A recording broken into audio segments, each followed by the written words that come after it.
always do it on my own, so I gotta get through it. And the only thing I know is to love what I'm doing. Never give up, never slow, till I finally prove it. Never listen to the no's, I just wanna keep moving. Keep my head up when I act, head up, that's a fact. Never looking back, I'ma keep myself on track. Keep my head up, staying strong, always moving on. Feel I don't belong, tell my thoughts to move along. Push myself to be the best, die with no regrets. Live with every breath, see my message start to spread. And I had so many dreams, then you hit your teens. Life ain't really what it seems, try to find out what it means. Always do it on my own, so I gotta get through it. And the only thing I know is to love what I'm doing. Never give up, never slow, till I finally prove it. Never listen to the no's, I just wanna keep moving. Yeah, I put out all this art, it's my only medicine. Yeah, everything I do, I'm just being genuine. Yeah, I'm sick of being screwed, feel my own adrenaline. Yeah, I do just what I do, and I hope you let me in, yeah.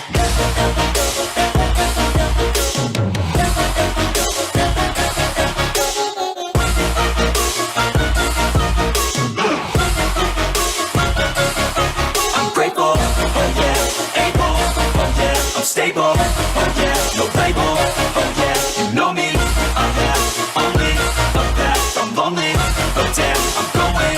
I want no fake love, I want the real stuff. Everybody listen up, cause I'll only say it once. I'm gonna show you all the path, if you want it bad. I'm gonna show you where it's at, yeah, how you can get it back. Yeah, cause I ain't never done, I'll be number one. Working hella hard until I get just what I want, yeah. Rises like the sun, yeah, fatal like a gun. Shooters gonna shoot and I'm gonna shoot until I fall. Always do it on my own, so I gotta get through it. And the only thing I know is to love what I'm doing. Never give up, never slow, till I finally prove it. Never listen to the no's, I just wanna keep moving. Yeah, I put out all this art, it's my only medicine. Yeah, everything I do, I'm just being genuine. Yeah, I'm sick of being screwed, feel my own adrenaline. Yeah, I do just what I do, and I hope you let me in, yeah.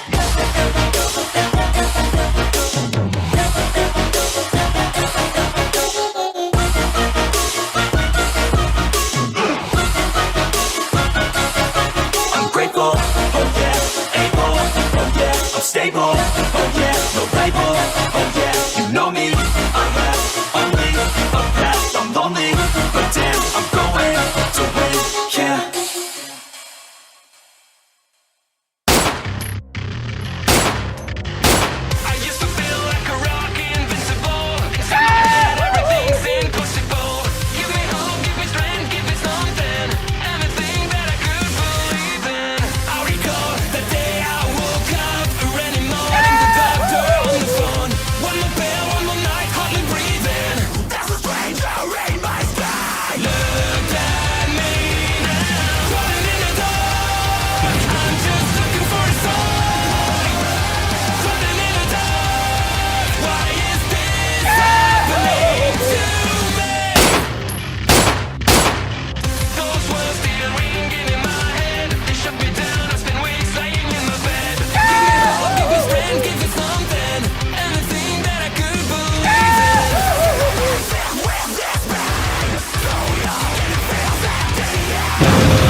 We are back. What's going on, Julio?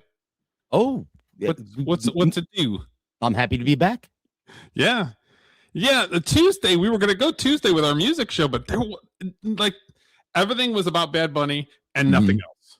You know, it's funny, like, Derek. I don't want to have a 3-hour Bad Bunny because I can give my opinion in like 5 minutes. Here's a little inside baseball for everybody and for you. So all day I'm like, I know Derek's going to talk about Bad Bunny for 3 hours, so I better do some research. So I was ready.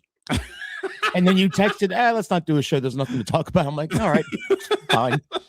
Sorry. That'll teach me to do prep. Sorry about that. Nah, it's all good. I watched the whole Turning Point show. I watched the whole Bad Bunny show. But if nice. we had done a show on Tuesday, I would have been ready. Okay, so 2-minute little blurb. What did you think? The Bad Bunny show was the worst halftime show of all time. I was not angry that he sang in Spanish so much. I didn't like some of the degenerate stuff they were showing in front of kids. That was my main problem. Plus, he uses that reggaeton beat, which is the lazy. I don't like that kind of music to begin with. So musically, it was awful. Presentation was awful. And that's all I have to say about that. Turning Point, I appreciated that they played instruments. It was nice. But I don't like Kid Rock and I don't like country music. So that was a dud for me. I would have liked somebody to put on a show, a rock and roll show, man. Give me some. Well, the problem is there's a lot of people that are so wrapped up in what their fucking publicist says that a lot of these people won't stand up for themselves. They'll just go and do whatever the publicist tells them to fucking do. So it's like the people that he had got, I understand that not everybody likes country music, but it's like it's slim pickings because there's a lot of fucking simps out there that don't want to rock the boat. They don't want to say nothing. Yep. But I would have liked to have seen another option that was non-politicized, just a rock show or something, or an R&B. But they didn't say anything political though. They went right into just music. It was the Turning Point. I know you're a very you're a Christian. I am not, and so when it's lots of that going on, that kind of turns me off a little bit as well. Like Kid Rock. The only part with that was where Kid Rock basically showed old Kid Rock, and then he introduced himself to as Robert Ritchie. That was nifty. I thought that was cool. But in short, my thought is, the Turning Point show was better. That's for sure. Yeah. But neither are really, from a musical standpoint, my thing.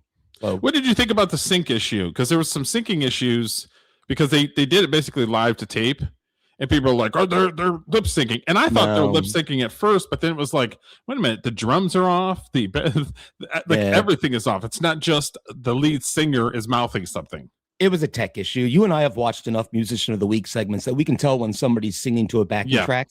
And when I watched Turning Point, it was weird, but I did not get I think it was just a techie mess up. Yeah. Which they should get straight if they're going to do this moving forward. Now, I have a hot prediction. You ready for this, Derek? A year in advance. So the next Super Bowl is in Los Angeles, right? I'm like, who are they going to do? They can't do the rap thing again. They just did that a few years ago with Dre and all them, right? Okay. I mean, they could, but that's done. Chili Peppers is a big California band, but they're a little old. You know what young people like, Derek? Anime. They like manga and they like anime. I think they should get some K-pop in LA. There's a huge Asian population in California, and young people like in their 20s, they love that shit. But big fat drunk guys named Julio or Jim aren't into that, and that's what the demographic for the NFL is. I'll be honest with you. My youngest daughter likes some K-pop. She has played me some, and it is far better than what I watched on either show on Super Bowl Sunday. I'd be happy. It'd be something different anyway. What are you going to do? Trot out Poison and Motley Crue in their 70s? I mean, I don't know. I mean, Bret Michaels still sounds good. There you go. That's my thought on the Super Bowl halftime shows. They both stunk, but the Turning Point one was better. Yeah.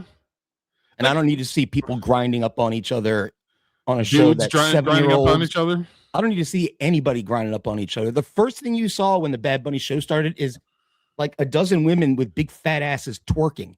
I felt like I had accidentally turned on like a zoo channel or something. And I was like, it's ridiculous. There's, little kids watching. I'm a boob guy. So the big fat girl with the ass didn't do it for me. I'm just brother. I'm with you. I'm a boob guy. So me too. Yeah. But all right. Anyhow. There you go. Well, there you go. I'm glad I did some prep on Tuesday. I got to use it for 5 minutes tonight. Oh, that's good. Because it would have been 3 hours of us just bashing on it. So, your point is I've just said everything I would have wanted to say in 5 minutes. So you're correct about that. Okay. I don't know. Anyway, thank you for attending my TED Talk. Oh, nice. Shut up now. Okay. So, dude, I told you you're backstage, but I've been working 2 hours to get Evie Mux to work in Chrome, and it just does not want to do it. I've cleared cookies, I've adjusted, I've deleted, I've done everything. So this is going to be the first day that we're going to be on StreamYards.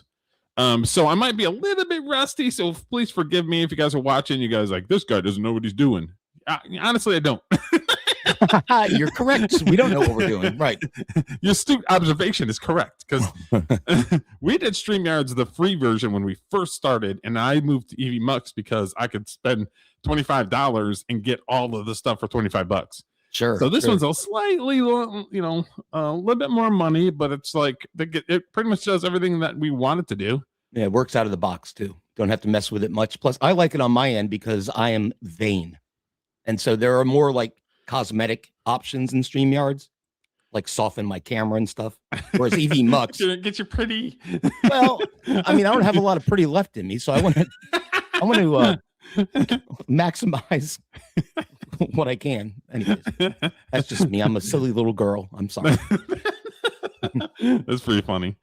So, okay, so our first one is going to be Musician of the Week. You ready to go? Oh yeah. Cool. Oh yeah.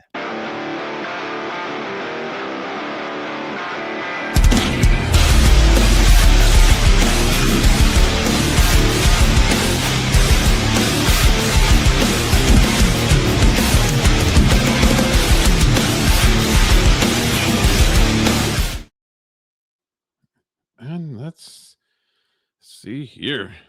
Okay.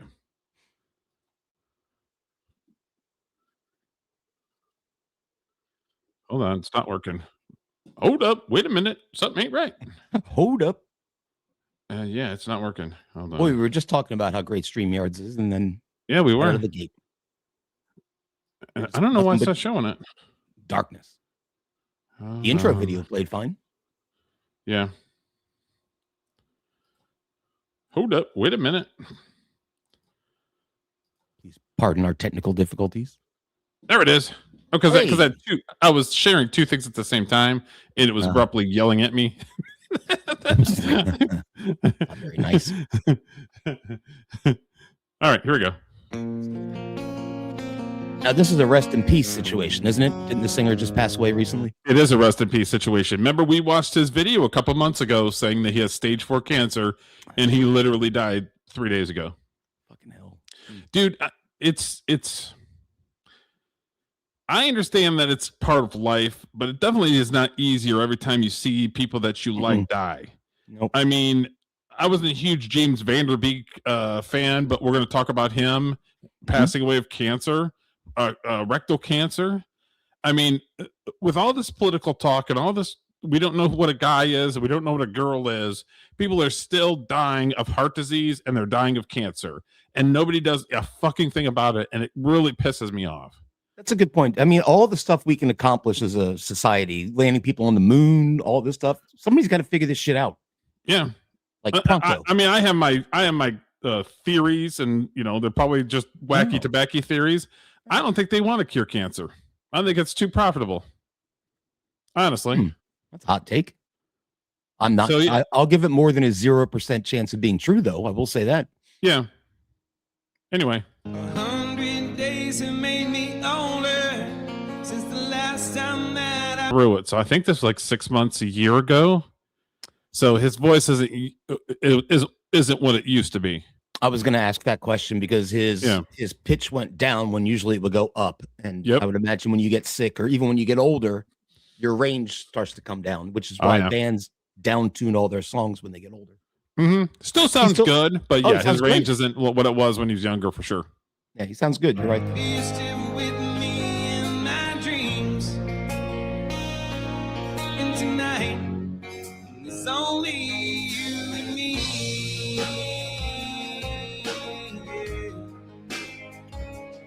This guy right here has been like one of the original members. It's one of his best friends. The guy playing is he bass or is he lead? He's playing guitar. He's the lead guy. He's doing all the little nifty things, and he's got a sweet guitar too. If you those type of guitars, if you look at the fretboard, see the little insignias on them. They're, if I'm not mistaken, they're eagles. And as the eagle goes up the fretboard toward the neck, the eagle changes its position like it's flying. Up. Oh wow, okay. I always thought that was cool on a guitar. Pretty sick. I like the wood grain. It's cool. It's a beautiful guitar. Hell yeah. That were just killer. They had this, they had Kryptonite, they had about 3 or 4 other songs and they were on a roll, like early 2000s, mid 2000s. I'll have to give him a listen. I'm sure like you this probably song. heard Kryptonite. You're probably right. I probably just don't know the name.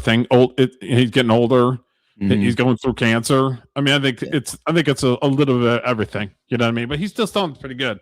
Yeah, Like I said, this was probably a year ago. Okay. Question mark.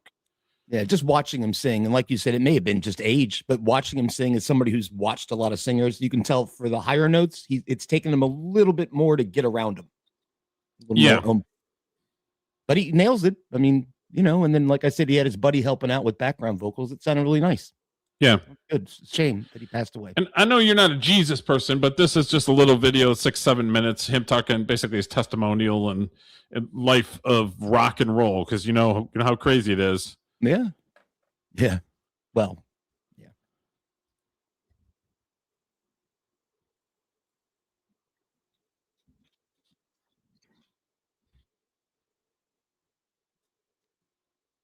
I'm not getting any audio. Are you?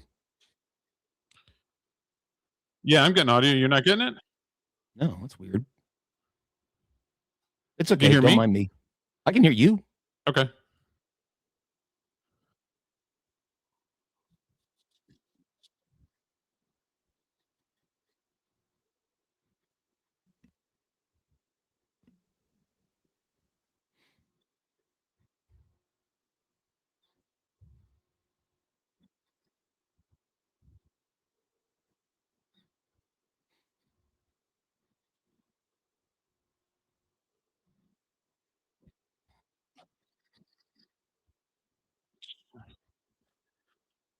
That's crazy. 20 years old, you're stepping on a tour bus, just by like, here you go, brother, sing. Oh, man. Have girls just throwing themselves at you. That's who you want front in your band. You want somebody handsome that can sing, and you're good. The rest of the band can suck, really, as long as you have a good guy out front singing and a good drummer that can keep a beat. Okay. Half the battle.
You know what's pretty funny is the way that he sings, or back in the day when his voice was really good.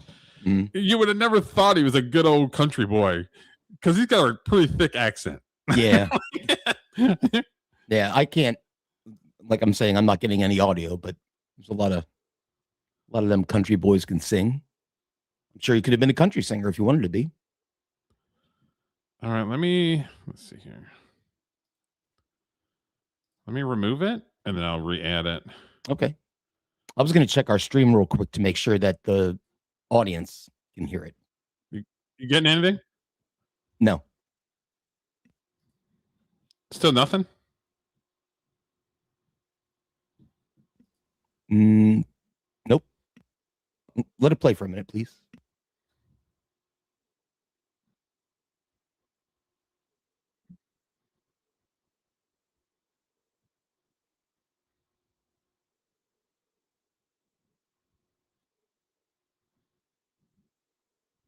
It's not coming through live either. I just checked the live stream. I don't know what to do. I would just move on to the next video. Hopefully it's a problem with this particular video, because the last video you played was fine, right? Or if you put the link in the chat, I can share it and see if that makes a difference.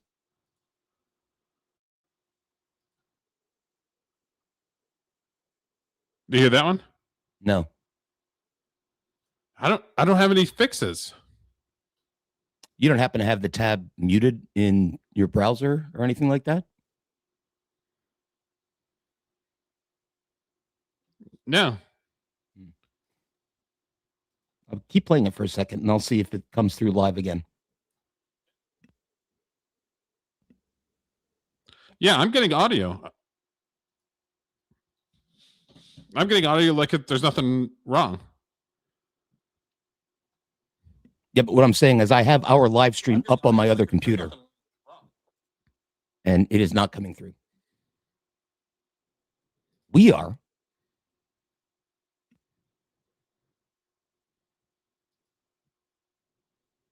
And the Musician of the Week segment came through fine. It's just the when he was talking about his Christianity and this didn't work. Were the original Musician of the Week video, that was off of YouTube, correct? Yeah. And then the second video, was that off Twitter or something? No, they're both off of YouTube.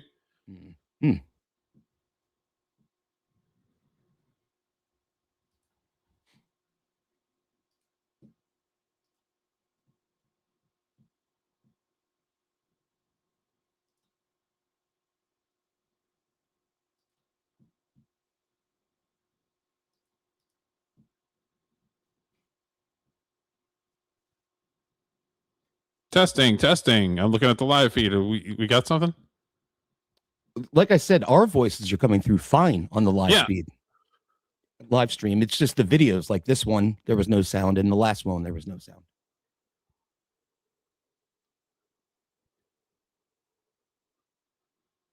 I don't know.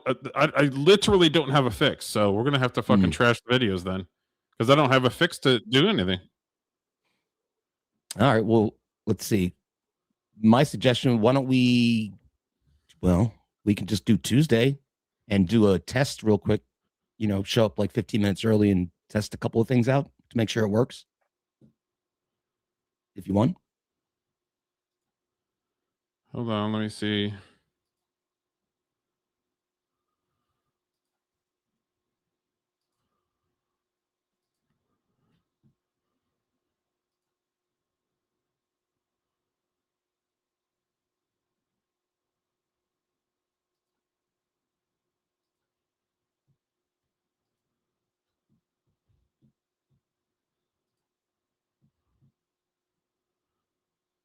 Especially if you black. And I can you hear listen that. to it every day, but then when a white person says, I have no idea. I have no idea. So you hear that? Okay. That one I can hear. Yeah. And you didn't make any changes or nothing? No.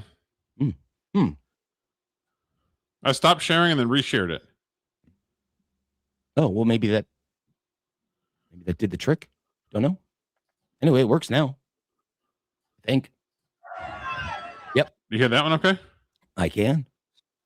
Yeah, that was weird. Okay. You want to do a redo of the, I mean, you do clips anyway. You could just cut all this shit out, right? So if you want to do a redo of the talk the guy was talking about being 20 on a tour bus, did you want to do that again, or? No, I'll just play the sounder for Dum Dum of the Week. Okay, cool. All right. So we're going to go into Dum Dum of the Week because I'm going to have to clip the shit out of this place. So yeah, let's go. Dum dum dum dum dum de doo de dum dum dum dum dum dum de doo de dum dum dum dum dum dum de doo de dum. Wow wow wow wow.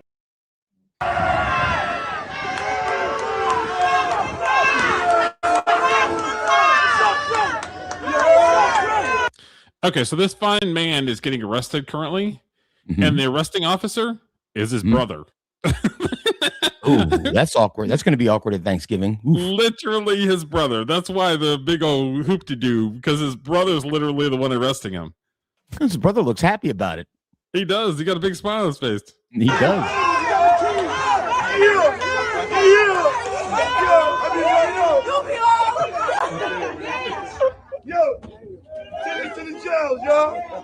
Is this something to be proud of, or? Yeah, everybody seems awful happy, but maybe I'm not. I don't live in that community, nor am I. Hopefully, it wasn't like a massive crime, and it's just like he didn't pay his child support or something. Yeah, he seems awful excited to be going to jail. He does. I don't know. That's a weird reaction to getting arrested, whether it's by your brother or anybody. free food, y'all.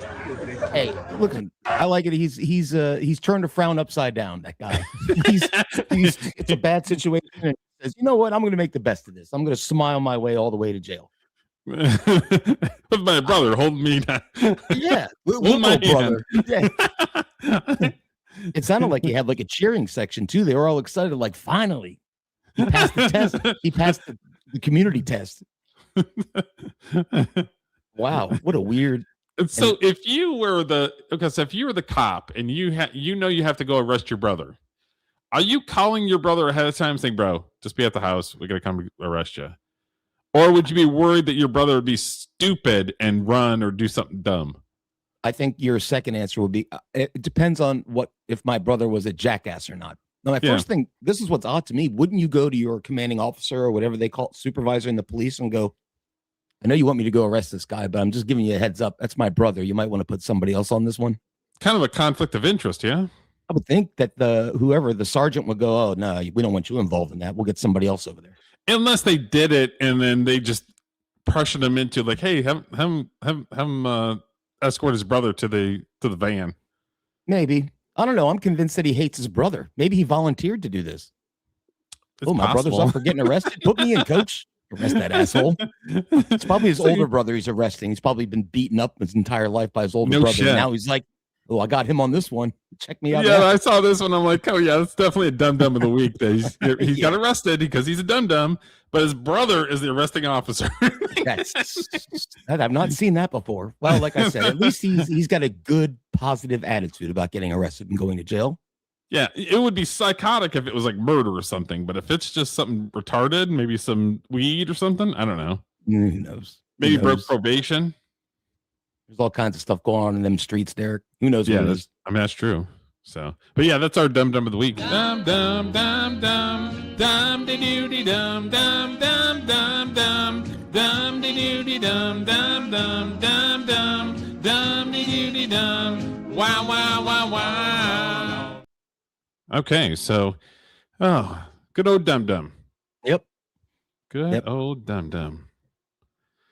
So, so I've got, I don't know, probably 10 or 15 different little stories that we're going to cover.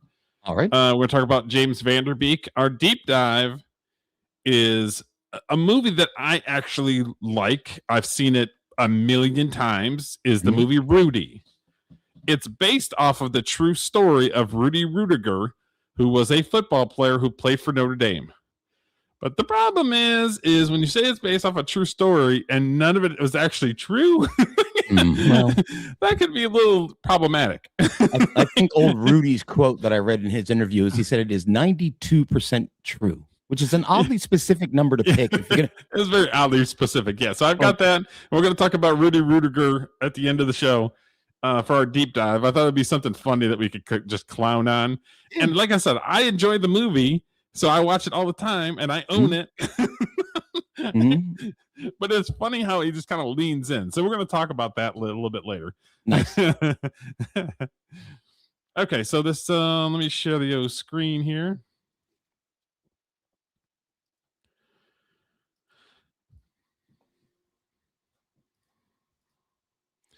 I know you're not too much of a rap guy. But there's a gentleman by the name of Nate Dogg back in the day who did Regulators, mount up.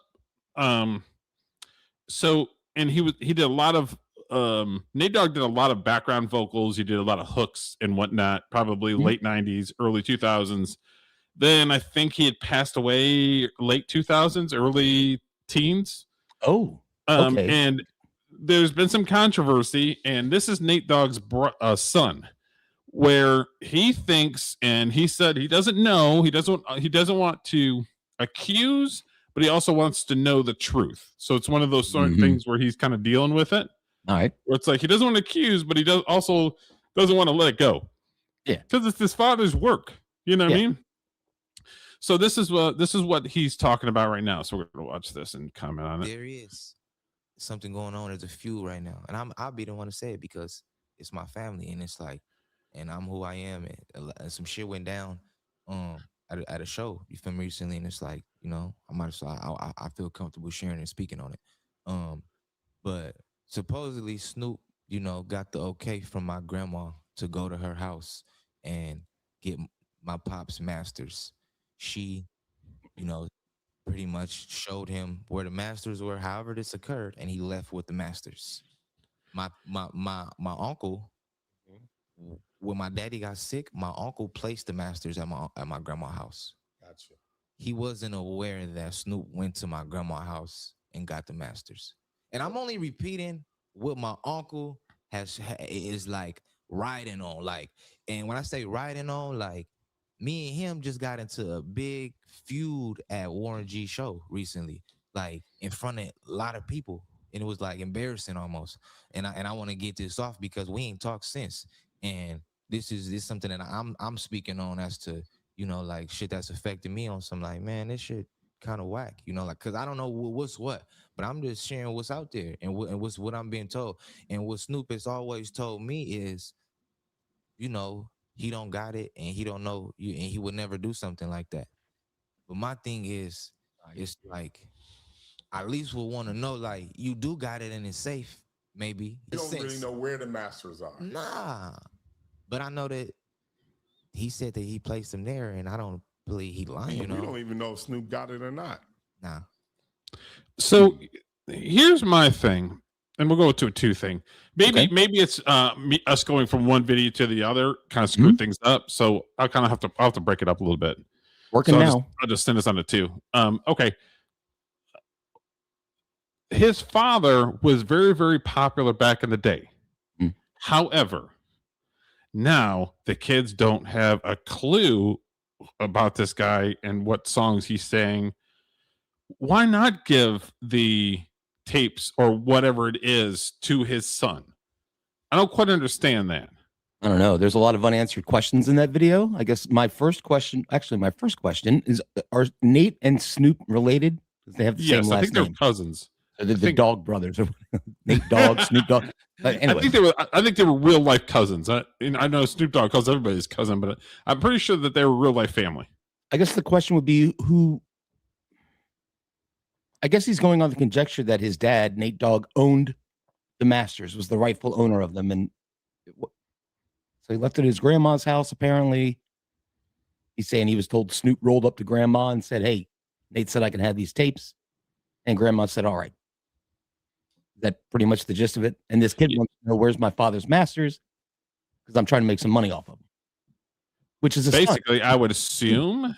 Yeah, that's not a bad thing. It's his son, you know. Yeah. It's a shame. What I'm saying is are they as valuable now in 2026 as what they would have been 20 years ago? Why not give them to his son? I mean, most hip hop back then was basically they just took older music and rapped on top of it. So it's not like it's like Beethoven's or Prince's masters are lost. It's just, I feel like if my demos got whatever, you know, there's no, I don't know. I get that he would want to own his father's property, I suppose. What should have happened, and I guess maybe Nate Dogg didn't do this, is he should have had a will where he said this is who, if it was so important to him, his life's work. Yeah. He should have put something in writing and got it notarized saying this is who gets that. But I guess he didn't. And his son probably never pressed the issue because he was a young kid. He probably had no idea. Yeah, well, it sounds like he's got beef with his uncle. Apparently, at a Warren G show, they got in an argument and they haven't. Yeah, I think Warren G, Nate Dogg, they're all relatives, cousins. They're all related to each other in some way. Well, I'm sure that a couple of them married each other's sister. You know what I mean? Like they're all connected in some way. But my thought at the end of this, I hope the young man finds the correct answer, the true answer, but that doesn't mean it's his right to get the masters. If that's a legal thing. Yeah. Well, because I mean, if a record company owned them, the record company would already have them, right? Oh, yeah. There wouldn't be even a question. But obviously, these masters are either owned by either Snoop Dogg or Dr. Dre or somebody. Yeah, I'm gonna take Snoop at his word. If Snoop said he didn't take them, I'm gonna side with the whole Snoop on that. Snoopy Loop. Because I think if he would have taken him, he'd go, "Oh yeah, I took him. That's what Nate wanted. He wanted me to have him." Got an issue with that, son? So. Yeah, no shit. Okay, so our next video is somebody that we have featured on this channel. I wouldn't say as much as Corey, but probably as much as Corey. Okay. So let me go ahead and share it here. Give me 1 second. Let's see here. Good old Alec Baldwin. He is having a nice, morning, and at a looks like a little coffee place, a cafe, and he's maybe talking to his wife or whatnot, and we'll see what he's doing. Why did you kill that lady? You killed that lady and got no jail time? No jail time, Alec? No jail time, Alec. You're putting innocent people in jail, Alec Baldwin. Free Palestine, Alec, just one time, and I'll leave you alone. I'll leave you alone, I swear. Just say free Palestine one time. One time. One time. One time, Alec. You know he's a criminal. You know he's a fucking criminal. Come on, Alec, just say free Palestine one time. One time, just one time, please. And I'll leave you alone. Free Palestine. Fuck Israel, fuck Zionism. Please say it. One time. Could you do me one quick favor?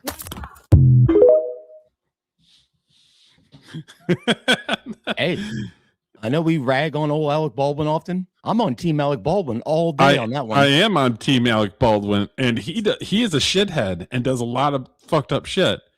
That's straight up harassment. Yeah, I mean, that girl's lucky he only smacked the phone. Yeah, she might as well just taken it up to the next level and knocked her out. Yeah, that's pretty crazy. Can you imagine the nerve, the audacity of somebody to come in and do that? Mm-hmm. Trying to get TikTok views, I'm sure, because it's a TikTok video. Oh, guaranteed. She's purposely doing it, and he's not a willing participant at all. Yeah, I mean, look, people have their limits. He tried to stay calm, and then his limit was hit. Okay, so I'm a free speech guy, but like there is limits to free speech because your free speech can't shit on my free speech. That's how it goes. So him getting coffee and then just being harassed, that's over the top. So she should be in jail for harassment at least. Yeah, I agree. Yeah, the free speech argument for what that girl was doing is, I think, non-existent because there's a certain, oh gosh, what's the word? Like society should have a certain level of politeness and respect. Yeah, with each other. If me and you were, let's say you and I are out for a beer and we disagree on something and we talk about it, that's free speech. I can say what I want, you say what you want. We can either agree, disagree, whatever. Yeah. But I can't roll up to you out of nowhere and start screaming at you about, I don't know, whatever. Random shit. Actor in your movie or some made up bullshit and film it and stuff. That's too intrusive and it's rude. Yeah. So it's like, I'm not an absolute, I mean, I do freedom of speech is a big deal, but I'm not an absolutist. Your free speech can't shit on my free speech. Yeah. You can say free Palestine all you want on like a stream or to your friends or whatever, then that's fine. That's protected free speech. But that's antagonistic, which is, yeah. And she did it on purpose, and she's lucky Alec Baldwin apparently was having a good day. She's lucky he wasn't having a bad day. Lucky he wasn't driving his car. Oh, yeah. Well, there you go. That's a rare dub for Alec Baldwin on our show. It Usually is a we're rare just dub. roasting him, but that one, I'm like, yeah, I got you, man. I hear you. See, the only problem is she can press the issue that she was assaulted by him because he's on probation because of all the shit that he's been in. So he could get probation issues if she wants to press the issue. Which actually leads me to my next point, that if you're going to do any sort of assault on somebody like Alex just did on that woman and her hands, I'm sure, with the phone, you may as well just punch her in the face. Either way, you get one shot, make it a good one. Yeah, no shit. Not I mean, that it's like, she's harassing me, so I would never advocate for violence against women. That was a performative statement, but yeah, I would have punched. I don't want to advocate. I don't advocate any kind of violence, but when somebody is literally shitting on you and not and cornering you and not letting you go, that's a problem. Man, woman, mineral, vegetable, I don't care. That's a problem. And some of these women know that the guys aren't going to do nothing, so they're going to they're getting in people's faces. And I'm not advocating, but you do have a right to defend yourself. There is a train of thought that, I don't know. Well, yes, that could have been stopped if he would have just punched her. But you don't hit women, so women kind of feel entitled. They can say anything, anywhere they want to anybody because they know you can't hit them. Yeah, because guys are taught not to hit girls. Period. Which is fair. I agree with that. Which is fair, but 99% there is a of the line time, that needs to be yes. established, in my opinion. There's Legally, equality. the line needs to be established. You know what I mean? Yep. So, because if that was a guy doing it, he probably knocked him out. Oh, 1 minute in, but Mhm. because it was a girl, he was really trying not to get involved. Well, I appreciate Alec Baldwin's efforts there to try to stay I calm. do But, appreciate his efforts as well. hey, hopefully it goes to court and we can cover it. That would be great. That would be great. That would be amazing. I love when people do dumb shit and it becomes content on our show. Okay, so there is online conversation about this. So we're gonna get into it right now. So that right there is James Van Der Beek. Mhm. He was in a movie called Varsity Blues. He was in some other movies that didn't really go that well, but he was the main figure in Dawson's Creek, which went for, I want to say 7 years, late 90s into about 2005, 2006. Shows you how much I know. I thought it was Gilmore Girls. I got the wrong show. Same idea though. Yeah. So it was a teen drama, and I have to admit, I watched Dawson's Creek back in the day. And it's funny is when he passed away, there's like burly guys that are just like, yeah, I watched it. Everybody's coming clean. Everybody's coming clean. Dude, no lie. I watched fucking Melrose Place back in the day when that was on because the chicks were hot in it. That's why I watched it.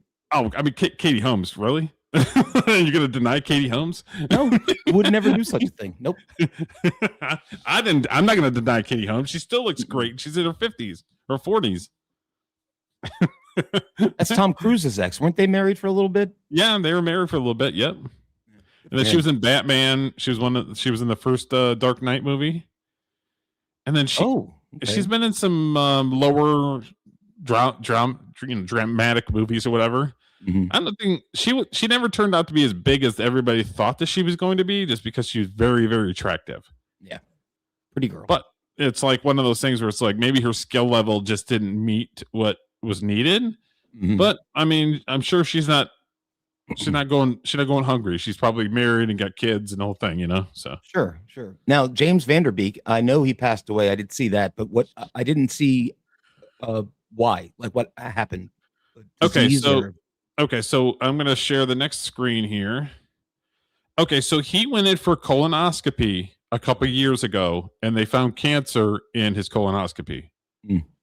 And so Pete, you don't die of cancer. You die of what cancer does to you. He lost weight. He was doing the chemotherapy, and the chemotherapy is just as bad as the cancer. And we had watched a couple months ago, a Dawson's Creek reunion, remember? And he was on video and he lost a bunch of weight. He looked like basically a skeleton. Yeah. Yep. That was a few months ago that we watched that, because he had made an announcement saying that he had colon cancer and everything else. So this video right here was the last video that he made before he died like 2 or 3 days after this. So it's pretty scary. Today's my birthday, and it has been the hardest year of my life, and I wanted to share. Hold up. Wait a minute. Today's my birthday, and it has been the hardest year of my life, and I wanted to share something that I learned with y'all. When I was younger, I used to define myself as an actor, right? Which was never really all that fulfilling. And then I became a husband, and that was much better. And then I became a father, and that was the ultimate. I could define myself then as a loving, capable, strong, supportive husband, father, provider, steward of the land that we're so lucky to live on. And for a long time, that felt like a really good definition to the question, who am I? What am I? And then this year, I had to look my own mortality in the eye. I had to come nose to nose with death. And all of those definitions that I cared so deeply about were stripped from me. I was away for treatment. So I could no longer be a husband that was helpful to my wife. I could no longer be a father who could pick up his kids and put them to bed and be there for them. I could not be a provider because that wasn't working. I couldn't even be a steward of the land because at times I was too weak to prune all the trees during the window that you're supposed to prune them. And so I was faced with the question, if I am just a too skinny, weak guy alone in an apartment with cancer, what am I? And I meditated and the answer came through. I am worthy of God's love. Simply because I exist. And if I'm worthy of God's love, shouldn't I also be worthy of my own? And the same is true for you. And as I move through this healing portal toward recovery, I wanted to share that with you because I think that revelation that came to me was due in no small part to all the prayers and the love that have been directed toward me. So I offer that to you, however it sits in your consciousness, however it resonates, run with it. And if the word God trips you up, I certainly don't know. I can't claim to know what God is or explain God. My efforts to connect to God are an ongoing process that is a constant unfolding mystery to me. But if it's a trigger, it feels too religious, you can take the word God out and your mantra can simply be, I am worthy of love. James Van Der Beek has always come across as a very likable guy. Mm-hmm. Everybody liked James Van Der Beek. Mm-hmm. Nobody really had like bad words to say to him because he was very likable. And when he was in Dawson's Creek as a young man, that came across. He was very, very likable in the show. So it's like he didn't really. I'm not going to say he didn't act, but he kind of played himself. It's almost like he played himself. Yeah. So, that was some very deep stuff he was talking about there. I can actually relate to some of that. You know, I don't have cancer, but I get when you're, you know, what are people going to remember you as after you pass away? It's something I think about sometimes, and I hope my hopes is he's a pretty decent musician, good dad, and he worked hard. That's like the three things that I'm good at. But it's one of those things where there's a difference between somebody that is just living their life and then there's somebody that's facing death at a moment's notice. And he is speaking from a guy that is steps away. Yeah. Yeah, but what he said could translate right for sure. Yeah. It can translate to other things, you know, like I've only been living by myself for 2 years. I'd never lived by myself before. And there are times I'm like, why am I even making an effort? There's nobody to make an effort for. Yeah. And what he's saying is correct, which is what I've been told, is because you got to love yourself. Do it for you. Yeah. Which is something some people have a hard time doing because it's not very motivating because I'm very, very relaxed on myself. I'm like, oh, it's okay, Mike. You could do it next week. You know, but don't burn those trees, Mike. Do that shit next week. Yeah. But no, I like what he said. It's a shame. Oh, it's too bad he passed away. What a drag. Yeah. Because you are.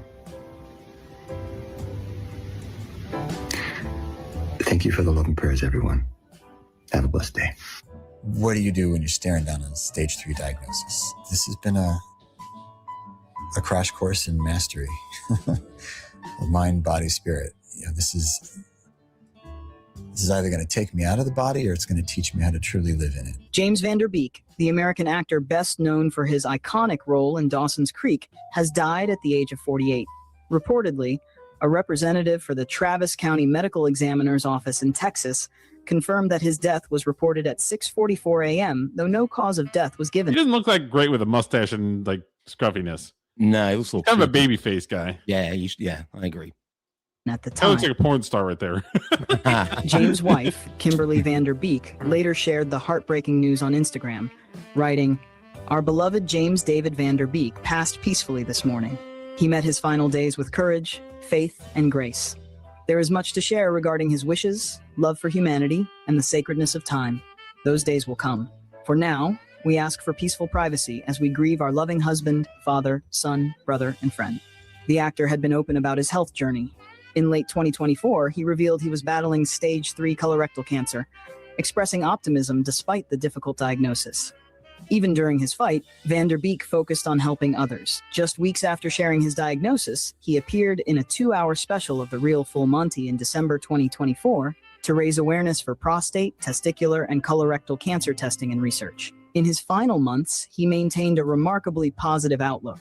In December 2025, he said that cancer was the best thing that had ever happened to him, explaining that it pushed him to embrace a healthier lifestyle and deepen his faith. James rose to prominence in the late 1990s as the titular character in Dawson's Creek. He later gained recognition for roles in Scary Movie, Varsity Blues, and many other projects. Over the past 2 decades, he also held recurring roles on several popular television series, including How I Met Your Mother, One Tree Hill, and Pose. And what's the sad part is he was a fitness guy.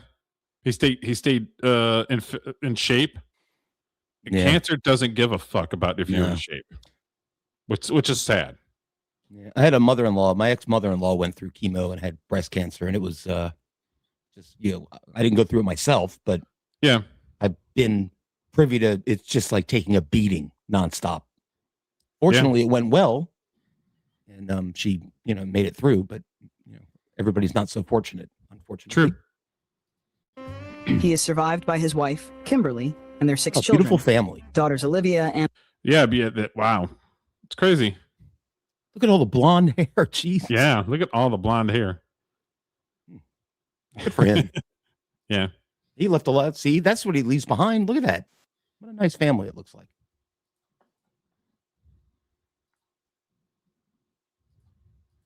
World, Dawson's Creek star James Vander Beek has died. Thanks for joining us for the KTLA 5 News at Noon. I'm Glenn Walker. And I'm Lou Parker. The 48-year-old actor passed away this morning, according to loved ones. KTLA 5's Lauren Lister live now in our newsroom with the breaking details. Lauren? Yeah, Glenn and Lou, this tragic news just breaking a short time ago, confirmed on James Vander Beek's Instagram. The post reading, our beloved James David Vander Beek passed away peacefully this morning. He met his final days with courage, faith, and grace. There was so much to share regarding his wishes, love for humanity, and the sacredness of time. Those days will come. For now, we ask for peaceful privacy as we grieve our loving husband, father, son, brother, and friend. Vander Beek was 48 years old. The actor was well known as the star back in the 90s and early 2000s of Dawson's Creek and also Varsity Blues. More recently, he publicly battled colorectal cancer. He was diagnosed with stage 3 colorectal cancer in 2023 and shared his illness publicly the following year. He did continue working. He was seen last year competing on The Masked Singer. He shared about his experience living with cancer as well on his social media, frequently paying tribute to his family for their support. He is survived by his wife, Kimberly, and their 6 children. We'll have a lot more, including reaction coming up. But for now, that's tough. 6 kids. Damn. Yeah, and they're all, it looked like, well, I don't know how young they are now, but if he's only 48, they're probably, some of them at least, would be in their teens. Having to live with that, that's terrible. Yeah, that's terrible. You're right, Derek, what you said. Cancer doesn't give a fuck who you are, what color you are, what you do, if you're nice, if you're mean. Okay, so this is Katie Holmes was his co-star in Dawson's Creek, and she hasn't publicly came out, but she wrote basically a letter, and this is what it is. Thank you to share the spirit. Says James, thank you to share space with your imagination is scared. Is scared? Sacred. Well, sacred. Okay, is that okay? Can you read that better than I can read that? Probably, actually. Breathing this. If you can read it better than I can. Thank you. To share space with your imagination is sacred. Breathing the same air in the land of make-believe and trusting that each other's hearts are safe in their expression. There are some of the memories, along with laughter, conversations about life, James Taylor songs, right on, adventures of a unique youth, bravery, compassion, selfishness, strength, an appreciation for life, and the action taken to live life with the integrity that life is art, creating a beautiful marriage, 6 loving children, the journey of a hero. I mourn this loss with a heart holding the reality of his absence and deep gratitude for his imprint on it. To Kimberly and the children, we are here for you always and will always be there to shower you with love and compassion. Oh, what a nicely written letter. Yeah. Very classy, right there. Very, very classy. Better than I could write. Yeah, hell yeah. I couldn't. It was hard enough to read it. I'm let very alone write it. juvenile. If you watch my movie, I'm very juvenile. Well, that's 48's young. It's a shame, but look at the Yeah, beautiful it's family he very. left behind. So, his I his literally life- just turned 49 a couple weeks ago, and Mm. yeah, it's crazy. Well, I guess you can. Yeah, people can take solace maybe in thinking that he left. He's gone, but he's not really gone because he's literally half of all those children. So he's really still kind of walking around a little bit in that regard. So the last thing I have for it, and this is kind of where, of course, social media has got to be a fucking dickhead about it. Okay. Hold on. The browser has lost connection with the screen share audio. Try sharing your screen again. Restart the browser if this continues. Everything looks good on my. What browser are you using? It may be a situation where you might want to try. Are you using Chrome? Chrome. Yeah, I use Edge for StreamYard. I don't know if it makes a difference. Well, every time I try to use Edge, it does nothing but freeze. I don't know if they're hearing me or not because that came up again. I don't have the stream up anymore. Let me see. Minutes. Yeah. This doesn't really have audio anyway. We're still live. Okay. So there was a GoFundMe that was created, and I don't know who. Okay, so when people are about to die or there's an incident, who is the one that is creating the GoFundMe? Is it somebody in the family? Because I only see a lot of people that are trying to scam. If somebody is about to pass away and then all of a sudden a GoFundMe comes up, it's like, come on. Like, it would. Is that legit? I agree with you. I would like on this page to see who set the page up. Yeah, because it's not the wife. Because in the second paragraph there, they're talking about the wife in the third person. Like it's exactly. They've raised almost $3 million for the family. Yeah. So they're saying, well, he was a Hollywood actor and he was getting royalties, and then why he bought a. Well, okay, so they were renting a house in Austin, and they did the paperwork to start buying it. Mm-hmm. And the house is like $4 million or $5 million in Austin, Texas. Okay, because he was in LA and they moved to Texas.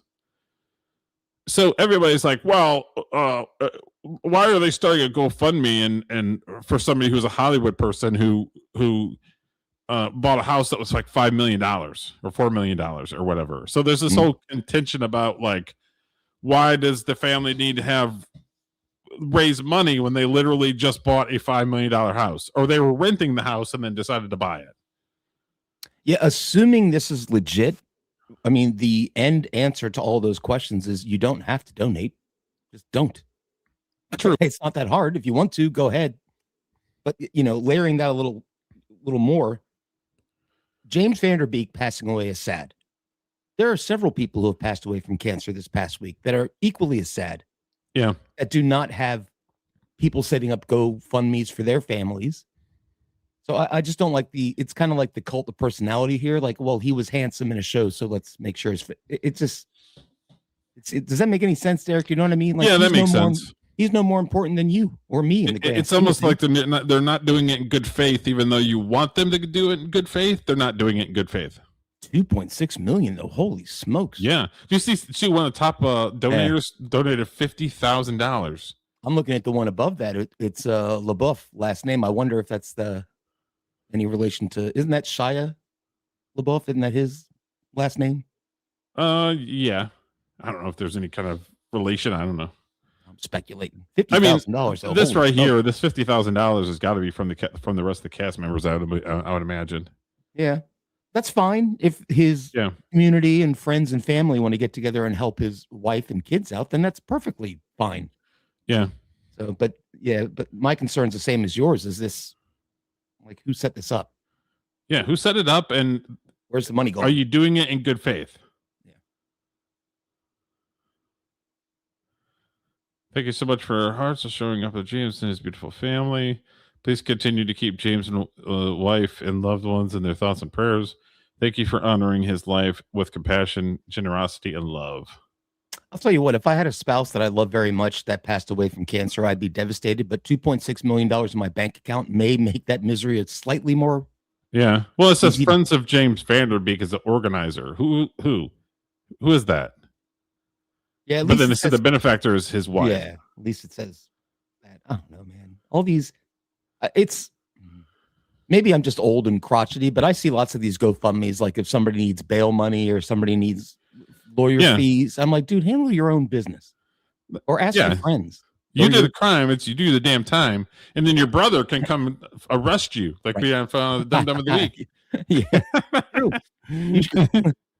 Think about the legacy you've left behind. You were Dumb Dumb of the Week. Yeah, On no Frank shit. and Rhythm. But whatever, I guess enough people care here to maybe. I'm assuming this is legit. I guess he had a big enough impact on the people around him that they're willing to step up and boy, 2.6 million. Holy smokes! Yeah. Mm. I mean, I'm proud of the 49 years that I've spun around on this earth, but I don't think when I pass away, I'm not getting 3 million, or my family's not getting $3 million. No, You no. kidding I told me? my son's the executor of my will, and he goes, "Well, how do you want your funeral?" I'm like, "I don't care. Cremate me. The trash bags are under the sink. If you want to throw me in the woods, I don't care. I'm good. I don't want a big to do. Go have a drink. And laugh." You don't want it to do? No, I think it's rude. I don't want people to be upset when I die, even if they may not have been to begin with anyway. But I'd like them to. I'd rather them remember times that I spent with them where they were happy and we were laughing. Yeah. I don't need people making speeches about this, that, and the other thing. You know what I should do? I should put in my will that I want my first ex-wife to do my eulogy so she could just shit on me for an hour at church somewhere. I think that'd be awesome. I don't know. Yeah, Michael just passed away last week, but he's been dead to me for 15 fucking years, that piece of shit. And this is getting into the weeds. We're talking about mortality here. Oh. But like there's a lot of people that don't really understand me that well. Mm-hmm. So I think people would be upset, but it's just like, I'm with you, Derek. We'll mourn them today and then fuck them the rest of it. You know what I mean? Like, which is sad in my opinion that people don't take the time to mourn somebody or at least appreciate them when they're alive. Mm-hmm. You know what I mean? That's the only thing that sucks when it comes to people that die with cancers, because it's like there's a lot of people that kind of float through life and then you don't really get to know people really. That's fair. That's actually a really good point. So when people start doing this whole over the top shit, I thought the letter Yeah. from Katie Holmes was perfect. It was very beautiful. But if Katie Holmes got on TV and was like blubbering and making a whole scene and stuff, then I would say that that's just fake.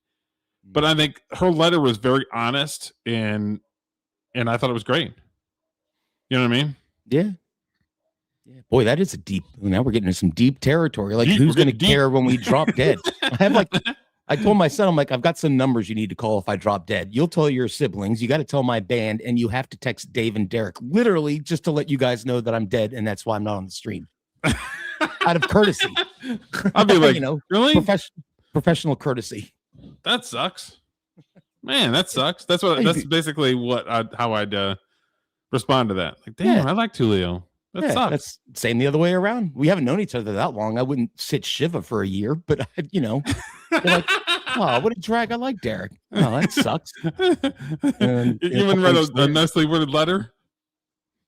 There you go. If you want me to write a nicely worded letter like Katie Holmes, I will do that and read it on stream. Appreciate that. All right, I got you. Okay, so you know this gentleman. There's a bunch of movies that I enjoy him in. This is Will Ferrell. Really funny guy. Correct? Okay. Will Ferrell. His characters sometimes can kind of run into each other because he's playing the same character. But I mean, all in all, I like a lot of his movies and I laugh my ass off. Mm-hmm. And in true Hollywood fashion, he speaks the message. So we're gonna watch him and his message. Forget about the entertainment world. Isn't it just time? Isn't it just time for women to run the planet? I mean, Ooh, boy. I'm not just trying to placate you. That is absolutely frightening as hell. It's happening now, actually. It's happening now, and it sucks. Mm-hmm. Mm-hmm. So what a weird thing to say. And I'm not, and it's one of those things where if there was good things happening, I would actually say that there's good things happening. I'm not like that just because it's a woman, but we are in the middle of it now with feminism and all this bullshit. And is anything better? No, it's not. No, I would argue in some cases it may be worse. You have a lot of female leaders in the EU, and that whole continent's getting overrun. Oh, did you see that there was a female that was nominated as the president of Japan? Yeah, she's all right. I like her. Her first course of action is get rid of the illegal aliens. Get them out. Get them the fuck out. Including but she the said white people. Get obviously them in out too. Japanese, but she everybody. Japanese don't like nobody. Get the fuck out. Like, if you're not Japanese, you get the hell out. I don't care if Chung, you're chung, white, chung, get the brown. fuck out. Yeah, yeah. Is that a quote, Derek? I swear. But I don't know what else to do because man. It has to be a women's luncheon or something that he's at. Because I'm sure he's pandering. Because all I hear is women. I don't hear any guys. We've been running the show since what, 10,000 BC? Something. So here's the thing. Is a woman going to be a garbage man? No. Is a woman going to sit in the heat of 100-degree weather building fucking steel and concrete buildings on their base and all that? No, they're not. They can't. They're not physically capable. Like So literally. basically what we want to do is give women all the power with none of the responsibility. Okay. That's a good way to put it. Or none of the sweat equity, more or less. Not necessarily the responsibility, but the sweat equity. Yeah, okay, that's not a good idea at all. I certainly would have more pride in myself to not get up and say this in front of a bunch of. I mean, come on, dude. What's the I matter mean, with you? if a woman came up and she pulled her sleeves up and was like, "Let's fucking go," and was with the boys and they were building shit, I'm giving that person props all day. Like, yep, fuck yeah. But 99% of them aren't like that. Why do you think that they choose to be a teacher or a nurse? Because they're doing physical labor, but it's more emotional physical labor. It's not actual physical labor. And I would argue that they're more. Oh boy, I'm going off on a ledge here, but that women and men are different. There you go. There's my thesis statement, right? Women are very nurturing. They're better at that. Yeah. So dealing with children, and it's an amazing trait to have. It's not something to look down on. It's great. Well, this feminist shit basically tells them to look down on it, which is ridiculous.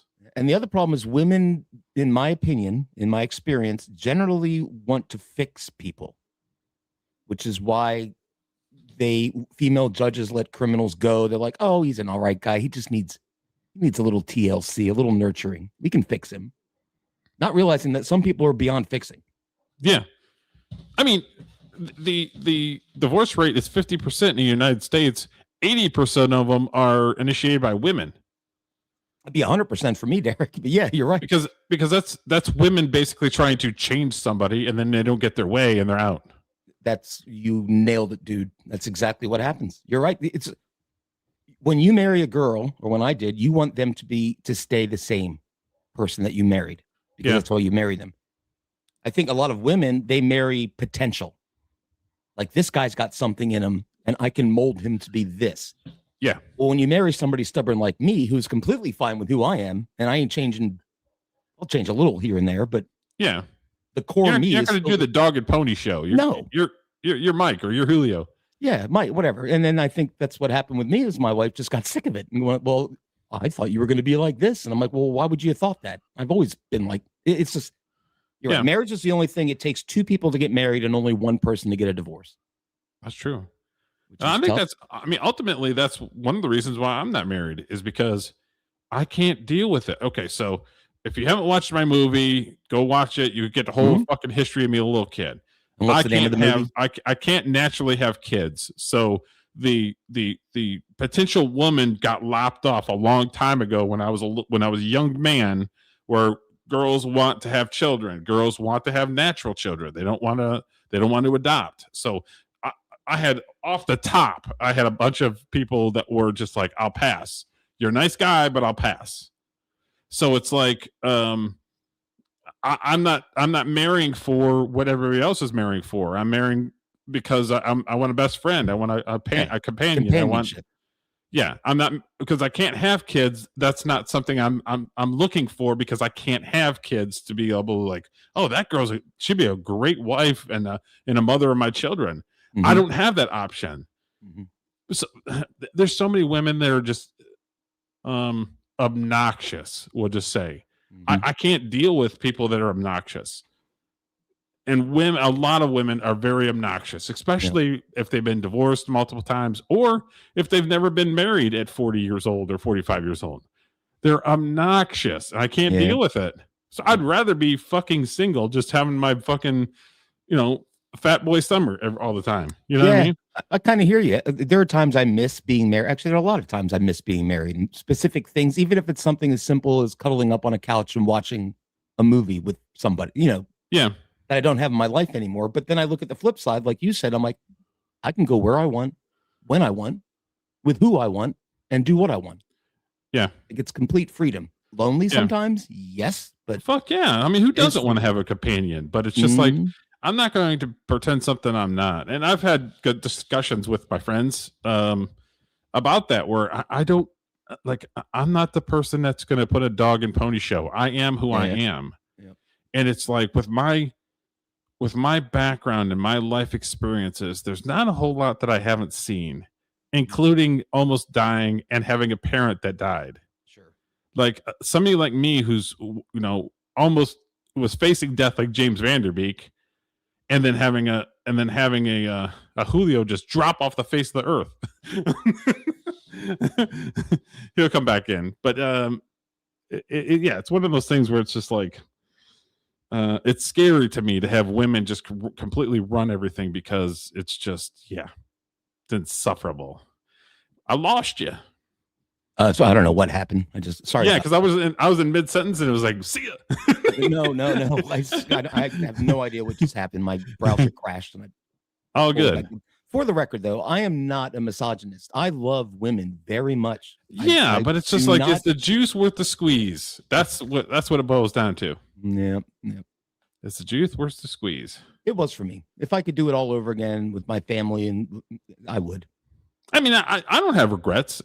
Yeah. Nah. Do I want companionship? Sure. Do I have regrets? No, I don't have any. I don't have regret buying my house and making the adult decision, saying, okay, I'm struggling a little too much that I'm not comfortable with. So it's like, okay, it's time to sell and recalculate. You know what I mean? Well, you get down there to where you're moving to, and you can kind of start fresh a little bit anyway. Yeah, there's a lot of stuff that I enjoy doing, and my parents are like 2 hours away. Yeah. So, yeah. So anyway, but I don't, even if something doesn't work out, I don't regret it. You know what I mean? Mm-hmm. I agree with you. All right, we'll finish up his weird talking points. Like that. And we're not doing so good. So please, can you guys just take over? Forget about the entertainment world. No. That's an obnoxious take. Because they've already taken over and it sucks. Yeah, you guys can take over, but we're going to take back everything that we've built, including the microphone you're talking into, probably the architecture for the building you're sitting in. We get to keep all that. You can run the world, but we're taking our shit back and going to fucking the moon or somewhere where it's nice and quiet. I don't need Lucy from the Peanuts gang running the world. Where she's got no skin in the game, but she'll criticize the fuck out of you. Yeah. Well. And have a list saying, and then she'll put you in power like she did in Charlie Brown Christmas, where she made him the director and then she shit on his direction. Lucy had a good banter game. I'll give her that. Have you, we did Charles Schultz stream, didn't we? Like a deep dive about Charles Schwartz? I remember us talking about Lucy. No, I think we were talking about Christmas specials that we watched over Christmas, and I think that the Peanuts one came up. Charles Schultz Lucy character was based off of his ex-wife. His ex-wife is just like that. Oh, what a man. Good for him. Yeah. I've seen this, and it's this clip is really short, but this is Bobby Brown. You know who Bobby Brown is? Oh, sure. Yep. Was married to Whitney Houston. He was in what's the band was he was a little kid? New Edition, right? New Edition. Yep. Yeah, I love Bobby Brown songs back in the day. I used to listen to him all the time. Oh yeah, his soul stuff is great. Oh yeah. Y'all want to see me dance? Google me.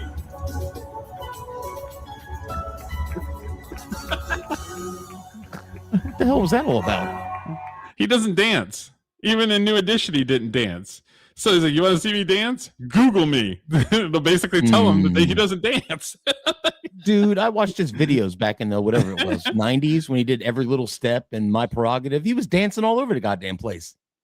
Yeah, I don't know. Now you gotta, according to the closed captions, I have to goggle him to you gotta goggle to watch him dance. All right, well. I put the beer goggles on. And be like, Yeah. Well, God bless him. He's standing on business. That's pretty funny. Google me. I don't dance. Stupid. Looks like he's put on a little weight too. Maybe he can't anymore. He's always been like, I mean, when he was little, he was skinny, but you know, once he started doing drugs and drinking and everything, he's always been a little pudgy. Yeah, I can relate to that. That's fair. Okay, so I know we're talking a lot of rap in this one. You know who Little John is? Yeah, Sure, okay. He goes, yeah, that guy, right? His son was found dead. Nathan Smith was found dead in a pond in Georgia days after he went missing. Pretty sad. Yeah, did they determine did he just drown or was he out there futzing around or I haven't heard anything about this. I'd seen this on social media and I'm like, they didn't run a story? I mean, where's the news coverage? Because Little John 2000s, 210s was huge. Yeah, like he was always he was everywhere, including commercials. Because okay, yeah. He made the most out of so little. He's known for going okay and yeah. And he made millions. Is crazy how he made great. Millions of dollars for that. Yeah. Yeah. And he was a pretty talented producer. Like a lot of those songs were his songs. Oh, okay. I didn't know that. I thought he was just the guy you brought in to go okay and yeah. Yeah. All right. Okay. Yeah. But yeah, that was pretty sad. I didn't see any other information about it. I'll have to do a little bit of research and see if I can get some sort of update for it. But I just seen this and I'm like, man, that's pretty sad. It is funny. There's no other surrounding information out there. Generally, if you say somebody died in a pond, that would be followed up by and here's that's kind of a big deal. How it happened, or here's what I mean. Unless Little John is a pretty private guy and he didn't want it out in the streets, but that's still kind of sad. Still kind of sad. So be back in 1 minute, Derek. Going on my union break. Okay, so this next one. Well, number one, Gene Simmons seems to say this every 3 years anyway. And I guess when the latest group of hip hop artists and rap music artists come in, he's going to issue his point. I mean, he's a rock god, but what he fails to realize is that it's the Rock and Roll Hall of Fame. And everything else other than rock, when rock and roll splintered in the 60s, is the roll. And soul music, reggae, hip hop, which is rap music, because hip hop is a culture. So it embodies, sight, sound, story, and style. But music, the vocal on top of the music has already been determined. So that's the roll, that's the flow, that's the soul in it. Kiss are rock gods, but they don't have a lot of roll to them. I'm black, born in 1960. Being told that I don't belong doesn't even. I don't know if you heard that or not. I did. I heard everything he said, and I was vibrating in the kitchen while I was grabbing my beer. But please continue. I got opinions on this. Okay, faze me. You know what I'm saying? I really relish the opportunity that I'm able to even be in the music business at all, and thank God for hip hop and rap music making it possible. If somebody would have told me in 12th grade in 1977 that I would be making records of being in the Rock and Roll Hall of Fame, even or whatever, number one, I would have been scratching my head like doing as what? You know, I had no idea. But he ain't never going to get off at that point. So, you know, we're in a time where everybody's saying everything at the same time. Nobody's really listening. So Gene is going to probably scream out that probably for the rest of his life. And, you know, he's entitled to his opinion, and he's dealt in the, you know, into the music for so long that his opinion is probably going to be stuck to him. However, you know, I've been, you know, a musicologist of note. I'm not a plug guy, but I just recently put out this week, and then I taught a UCLA class for 10 weeks on exactly the threads of what the culture is about, how the music is related, not just 100 years back and or 150 years back in documentation, but how it goes back, you know, maybe 1,000 years. So, does the documentation say anything about that you're sampling every other music that are popular so that you get some sort of fucking cred over using somebody else's beats? Was that in the documentation? Dude, from my brain to your mouth, Derek. That's exactly what upsets me about this bullshit. But scholarship matters. You know, those who really, you know, were in the middle of the muck creating something out of nothing. You got to consider that too. If hip hop created out of nothing, most of the fucking hip hop and R&B tracks are retools of popular songs. Yeah, they literally used to not pay for them back in. And listen, I like Chuck D and I like Public Image. To be honest, I would listen to Public Enemy. I would listen to them every day of the week before I listened to one Kiss song. So I like Public Enemy for a hip hop band, but it ain't music. Yeah. It's back then. They didn't even pay for the rights. They just stole wholesale other people's music and then yelled about white people over top of it. How's that? What do you get to teach a 10-week class because you can do that? Okay. Yeah. Great. I stole a white person's beat and then I scream and yell about a white person. That's make fine. that And make I know, sense. And I know he's talking about probably Gene Simmons making comments about how hip hop doesn't belong in the Rock and Roll Hall of Fame, which I agree. wholeheartedly agree with. Country, get it out. R&B, well, R&B maybe, kind of adjacent a little bit. But Public Enemy is not rock and roll. No, it's protest music over top of stolen music and computerized beats. Yeah, I mean, look at the P. Diddy in the 2000s, late 90s, early 2000s, mid 2000s. Yeah, I liked his music, but 90% of it was beats from 70s and 80s music. Yeah, and I'm not shitting on. I like some hip hop. I like Public Enemy. I had It Takes a Nation of Millions. That album, I wore the grooves off that album when I was young. Yeah, I liked listening to it, but I'm not categorizing it alongside with classical composition, people who write music and actually, you know, can play instruments and such. So this is just more. I think it stems from kind of a victim mentality, and the reason I say that is just because he goes, well, you know, I grew up as a black man in the 60s, and if you tell me I don't belong somewhere, that doesn't sit well with me. I'm like, what are you threatening? What does that mean? Yeah. Wait, are you threatening Gene Simmons? Yeah, I mean, where does that go? I hate getting angry on this show, Derek, but I'm very passionate about music, and this bothers me. And I want to make it clear, I like Chuck D. I think he's actually smart, and his lyrics are very well thought out, and I enjoyed Public Enemy. But at this point, he's wrong. I disagree with him here. Yes, correct. It's something out of nothing as a culture with rap music. That's no more different than That's not true. Something out of nothing. You're using other people's beats, and then you're complaining about the said beats that you stole. Okay. Mm-hmm. Mm-hmm. You know, somebody playing a chord on the side of a shack during slavery. But then again, people calling slavery forced labor right about now. So we gotta just watch the narratives, and we just gotta understand that, you know, people they're gonna stay with their beliefs, you know, to the day they die. So don't try to change them. Just try to make sure you keep the facts in the narrative as much as possible. Ghetto don't mean black. You know, ghettos were, you know, that came out of European term. I mean, you know, a cluster of people who are kind of like the same tribe, all in the same area, you know, but, you know, you just got to have education so you won't be rattled by things that just come out of left field. You know, a lot of people are talking and not as many people are really listening as much as they should.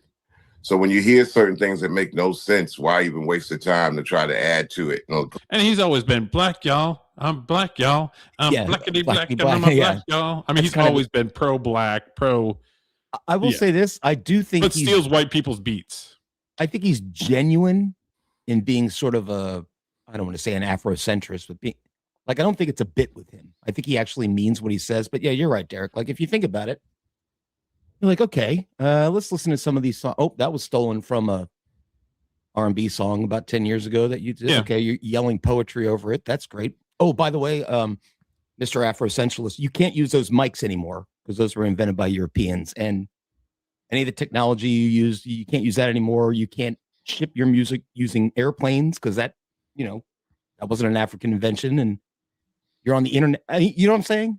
Yeah, they want you to play by their rules, but then when you use their same logic against them, they hate it. Yeah, I think he should be saying thank you and not complaining. Yeah, it's true. But whatever, good for. I mean, it's not like he's out there. It's fine. That's his opinion. Yeah. He's a respected individual in that sector, and people will listen to him.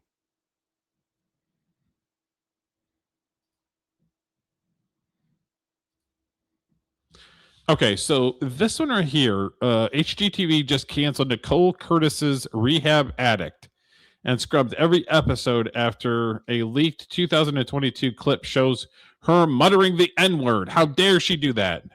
Yeah.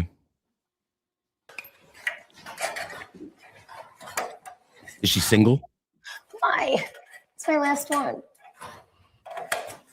Oh, fart nigger. What the fuck is that I just said? Nick, you gotta, can you kill that? Oh, fuck my life. That was racially insensitive. Am I supposed to be enraged? Well, the black Twitter is.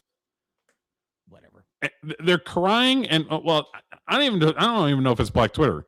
It's the liberals that don't like a blonde white girl. So they're using something from 4 years ago to bag on her. It's cute. I mean, it's the typical fucking same bullshit. These crazy people with fucking purple hair always got to cry and whine about something that they are not. Chuck D had a good line in his little diatribe when he said that we're at the point now where everybody's talking and nobody's listening, which actually I thought was quite on the nose. Yeah. So what? This white, who cares that she said the N-word? It's so played out like the N-word. I'm like, okay, whatever. Yeah. It's just stupid. It's so stupid. And I don't know, she's really hot. Yeah, that's why I asked if she was single. I'm like, wow, she's great. Blonde. Dropping N-bombs, blonde. But yeah, hot. there's a big debate online about like she's so insensitive for saying the N-word. I mean, give me a break. I'm sick and tired of this fake crying and whining about a word. I agree. If that said, if you think that said word defines you as a person, and you get all huffy puffy over a fucking word because you think it defines you, then you got a sad fucking life, in my opinion. That, and plus it's generally like the band I'm in. All right. So I like last weekend, a guy who used to be in the band that I haven't seen in a decade came out and played with us in the studio. It was nice to have him back. He crashed at my apartment a couple days, before he had to fly back home. And he's a black guy. We can say anything in front of each other because we're friends. We know each other. You know what I'm saying? This kind of thing is just judging people at a distance, which is wrong. Like, you don't know her because she says 2 syllables that makes her an awful person. That's not the way the world works. And she's a pretty blonde girl, blonde white girl. Because we have to insult white people in 2026. But yeah, there's this whole fucking bullshit online about her saying that. And it's like, there's a difference between me directing hate in words towards you and then you just saying a word. Would you agree? And I've had black people agree with me about that. Where it's, if I called you the N-word, A couple of them are like, I don't give a shit because it doesn't define who I am. And then a couple of them are like, it's just a word. So I think it's white liberal purple hair freaks that are making a big deal out of this. I think it's the kind of people that Will Ferrell once in charge that are making a big deal about this. That's true. I just don't say the word because there's no, like, it never comes up in my head. So okay, so then the word when don't I'm from this world, I worked on many reality television shows. You basically have the camera operators labeling everything, and then you're taking those daily, the stuff that you shot, and taking it to an editor.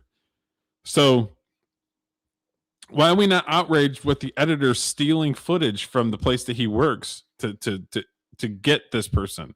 Why are we not mad? Why are we not mad at that person? Because it's fake outrage. It's fake stupidity bullshit. I would be more, if I was a production company and somebody stole my fucking shit and put it online, you bet your sweet ass I would be all over them. Yep. How dare you steal my shit? Yep. It's a lot of noise out there, Derek. That's why I let you know last week I got rid of my X account. Just completely got rid of it because it wasn't good for my blood pressure. And it was just so much noise. And I'm like, I don't need to see this every day. I could not log in, but it's force a habit. I'm like, it's just better if I don't have one. So you know what's funny gone. Is and X is the X is the worst at it.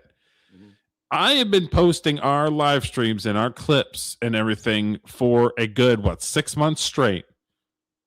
6 months.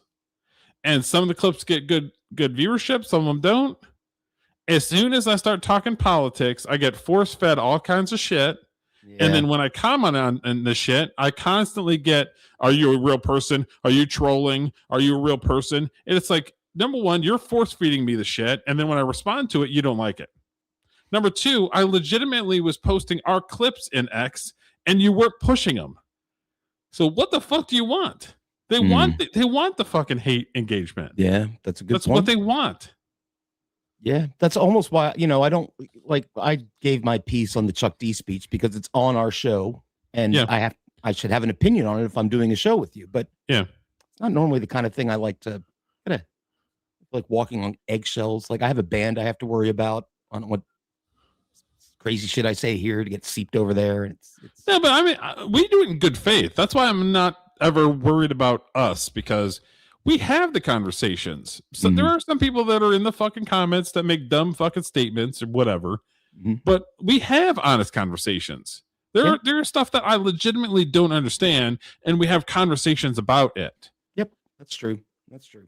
So that's why I'm not concerned about the conversations that we have because we do it in good faith. We actually legitimately like having those conversations, and we don't always agree on everything.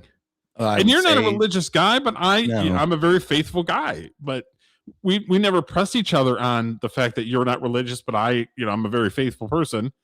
Yeah, it's not the totality of our partnership here. Yeah, like okay, there's lots of stuff that you think that I probably disagree with. So what? Yeah, I like hanging out and talking.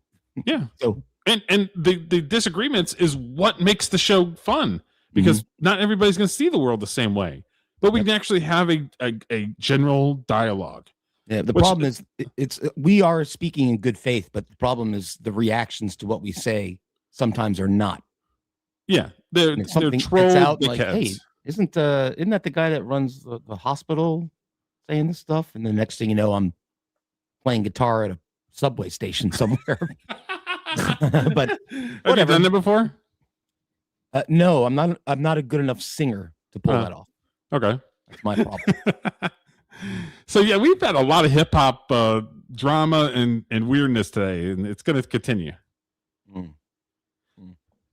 Okay, so this is rapper Little Mama. She was hold on, give me 1 second. Let's see here. Let me unshare this and then reshare it. I have not heard of Lil Mama. I'll give you some context as soon as this starts doing its thing here. Okay. So she's not had a huge career, but she was a judge on a MTV show back in the day that were, have you ever heard of the Jabberwockies? They're like these dancers that's got like light show and everything. Yes. They were in Vegas for a very long time with the residency. I don't know if they're still there or not, or okay. Last So time there I was was in there Vegas. was a dancing show that was an MTV show. I'm trying to think, remember what the name of it is. Dance show on MTV. America's Best Dance Crew. Okay. And that's where the Jabberwockies came out of. And they had their judges and they do these dancing performances.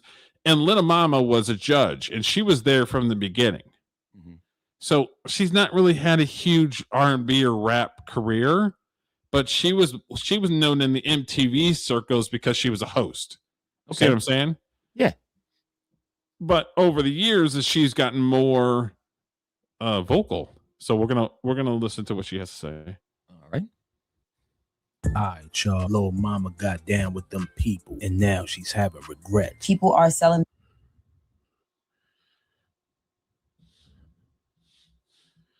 All right, y'all. Little mama got down with them people, and now she's having regrets. People are selling their souls for dirt cheap. There is no experience worth your soul. Little mama got her start by being the understudy of her mom's Tara Kirkland. Give it up for Tara Kirkland.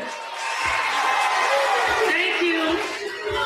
Thank you, East New York. Tara Kirkland would use her connections to hook Lil Mama up with a producer by the name of James Groove Chambers. She would fly to Atlanta and record her first debut single, Lip Gloss. So when I turned 17, 18 years old, taking that trip to Atlanta with James Groove Chambers, where I created Lip Gloss, and coming back to my city, having a nearby DJ play my record and getting the opportunity to be signed with a major record label, that was my big break to the world. In 2007, the industry would then coin her as the voice of the young people. Once she made the stock of lip gloss go through the roof, she was on her way. What you know about me? What you know about me? What you know about me? What you know? Mysteriously, the same year that her single dropped, her mother passed. But by 2008, Lil Mama would reap the benefits of the industry. Because you just said something, and I was like, you was 17 when your mom's passed? I was 19. 19 when your mom's passed, and you had to go to Miami like that Monday after her funeral. Like right after the funeral. Yo, how was you dealing with that at 19 years old? How were you dealing with it? I was very like Brooklyn, like they took my mother, I'm good though, like that exterior of like toughness, like I got it figured out, I'm good. And then when I look back, I was like, no, you didn't. You did not. And it's fine, because I can acknowledge it, and I was able to like grow and learn myself. Like, although I wanted all of this attention and I wanted to blow up and be big, I never really liked unnecessary attention. I'm just not that type of person. I'll put my hoodie on and get low, and I'll be somewhere nobody knows I'm there, to where it's like there's that part of my character, and then there's also the other side, who's the performer, right, where you have to get on stage and perform, and people. But she was not that big that average Joe would know who she is. Yeah, you're talking to an average Joe. I've never heard of her ever.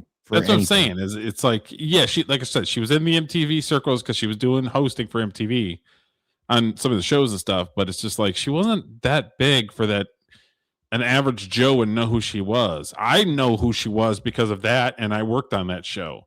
Oh, okay, all right, I see.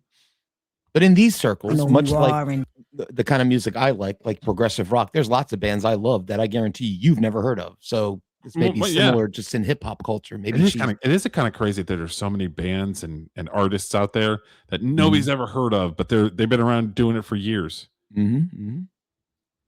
Or just even hang with my friends, because I'm not saying like I'm a shy person off stage and then I'm a performer. Like, I have my moments where I want to be bothered and then I don't. So when it's overbearing, it could be a lot. It's like, I'd rather it be genuine. Like, you're speaking to me for a reason, not because you know who I am from something, and now that opens the door for the conversation. She would become the host of the TV show America's Best Dance Crew, but that would be short-lived when she confronted a transgender on national TV. And next time you try to pull a stunt like that, just try to hold it. Laomi, it's unacceptable. Come on. You always have to remember your truth. You were born a man. I just feel that even though you're the face for transgenders, the face for America right now, so people can get it and then move on. Wait a minute. I think I'm in love, Derek. Into a and she says, "Hi, my name is Amanda," and he starts to date her. And then later on, he finds out that she's a trans. He can't get mad, right? Because she did say she was a man. Duh. Wow. After she went against the rule, the industry would make her a laughing stock. In 2009, during the VMA, Lil Mama would bum rush the stage while Jay-Z and Alicia Keys was performing.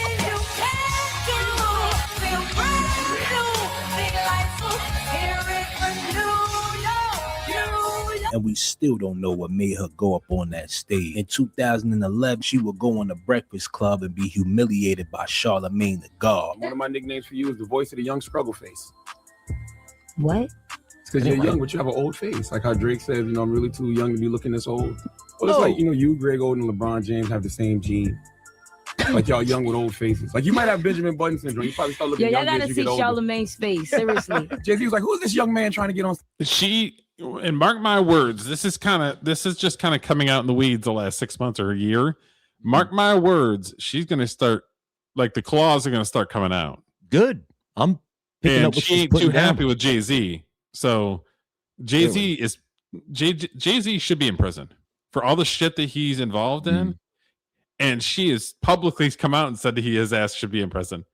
So she's gonna start more and more. She's gonna be more vocal. So we'll keep an eye on Little Mama. But yeah, that's how I know her, is because of the dance show.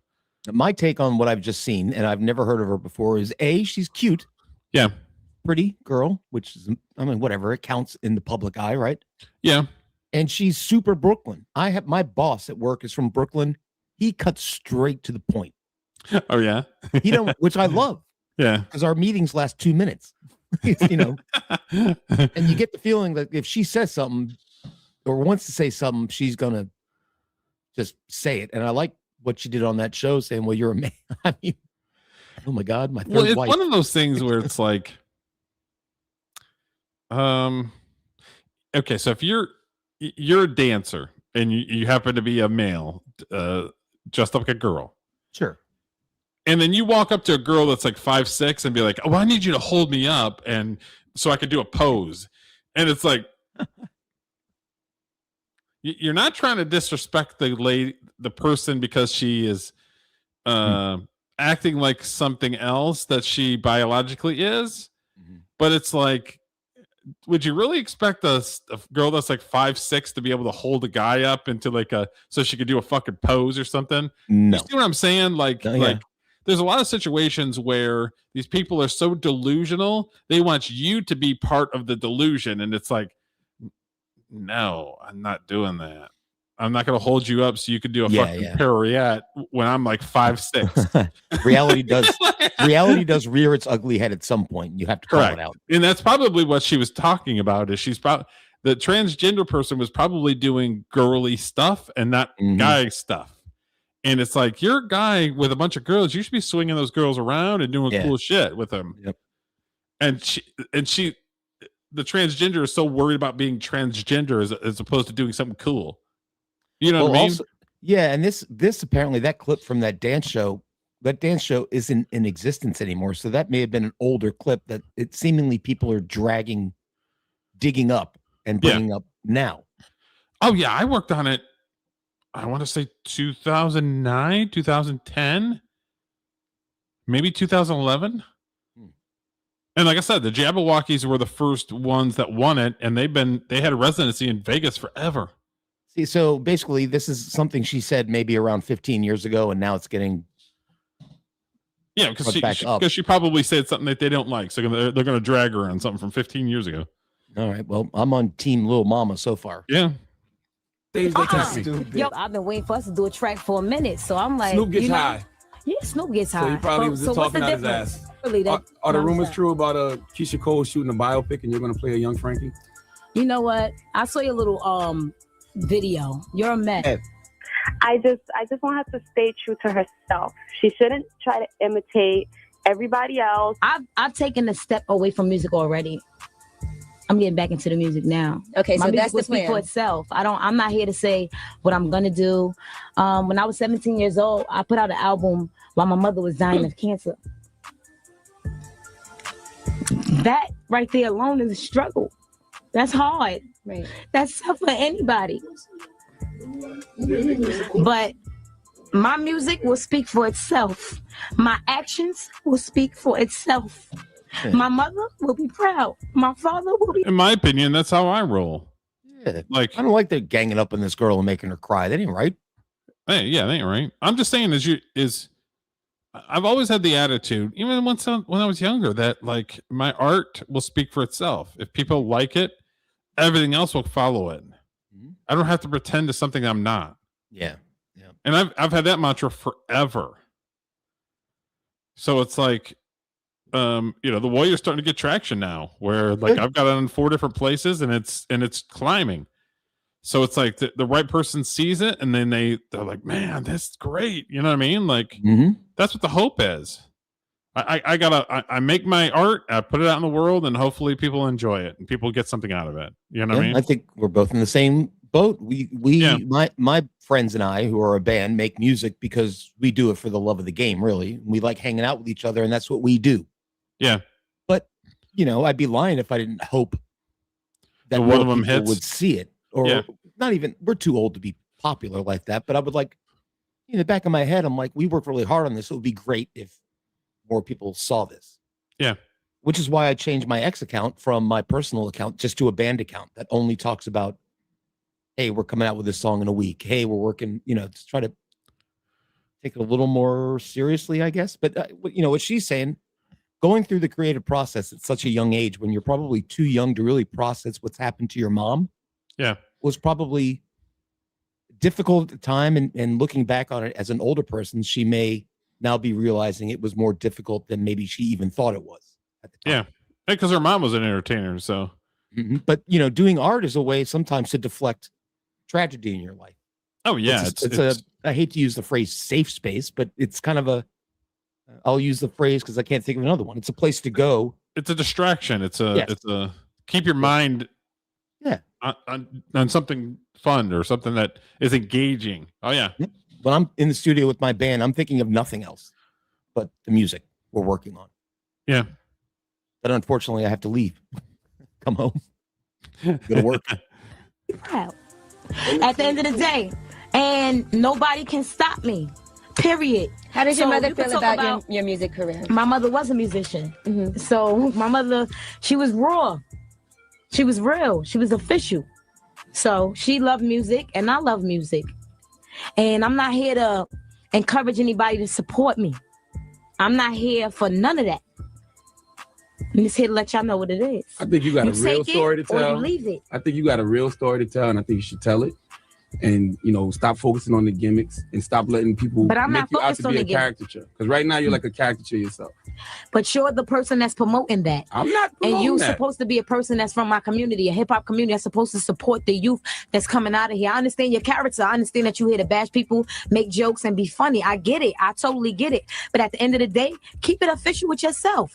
If y'all are not supporting the youth, if y'all I always thought it was funny that Black people, because it's more publicized, but I'm sure this happens in other communities where it's like, how dare a white person say this or do this?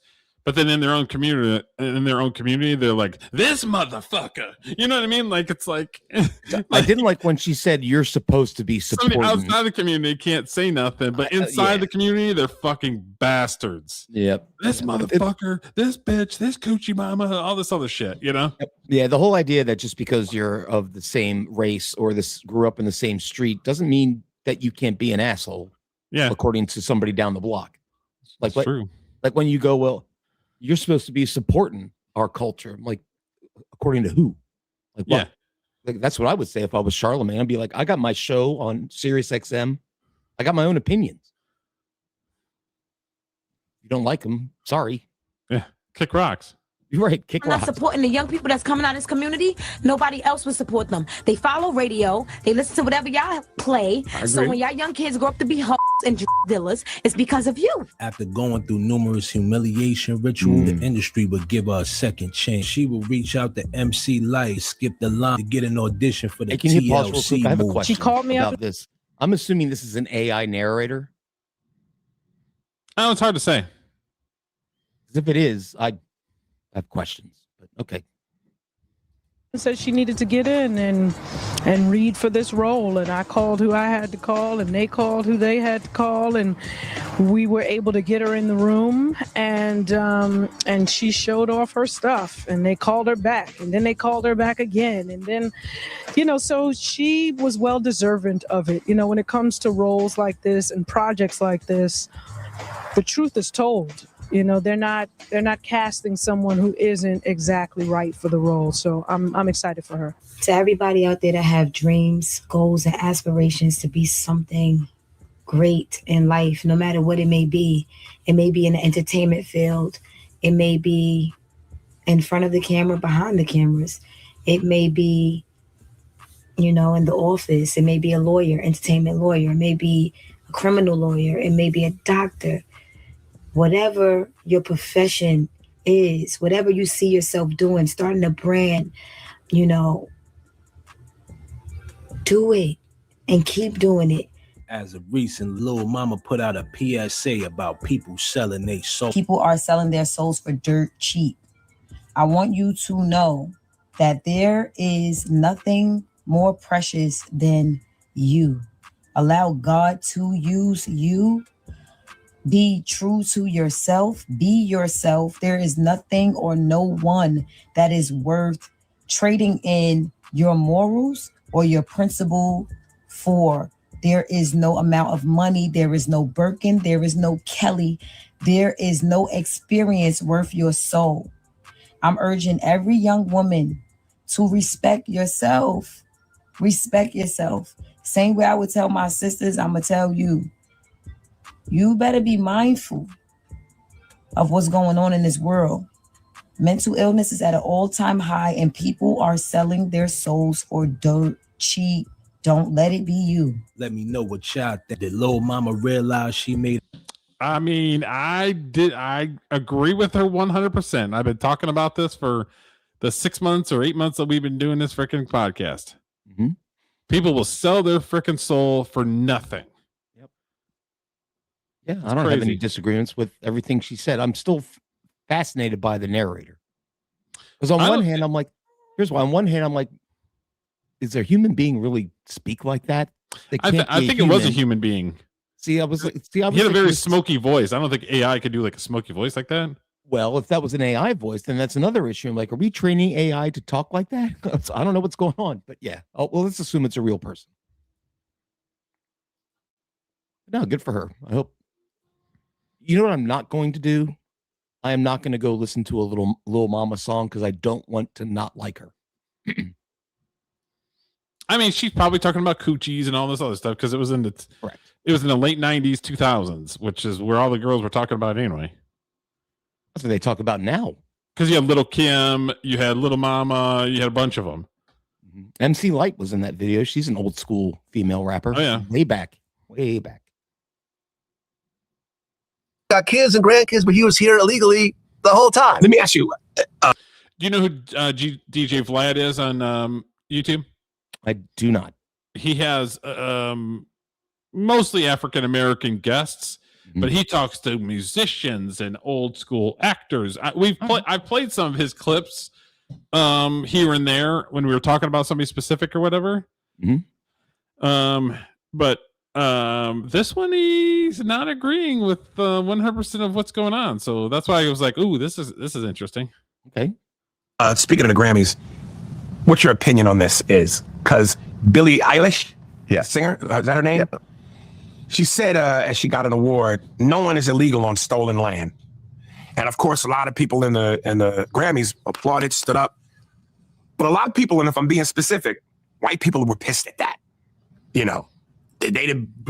That's Aries Spears is a comedian, by the way. Okay. It's nonsense. What's your thought on that? Was she right? Meaning the Native Americans, it's really their land? Yeah. I understand her point. But there's a but? I understand her point, but at the end of the day, to the victor goes the spoils, and this is just the way society has been working. Someone has been, damn near every piece of land out there, there was someone else there before.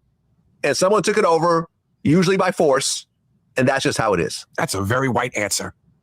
What was happening? That was happening in Africa? In Africa, that's not happening? Here's what kills me about white folks. Asia, that doesn't happen? Yeah, That I don't know, happens but here's what everywhere. kills me about the white Chinese people. Empire, Here's what kills the me about Russian white people. Empire, the German Empire.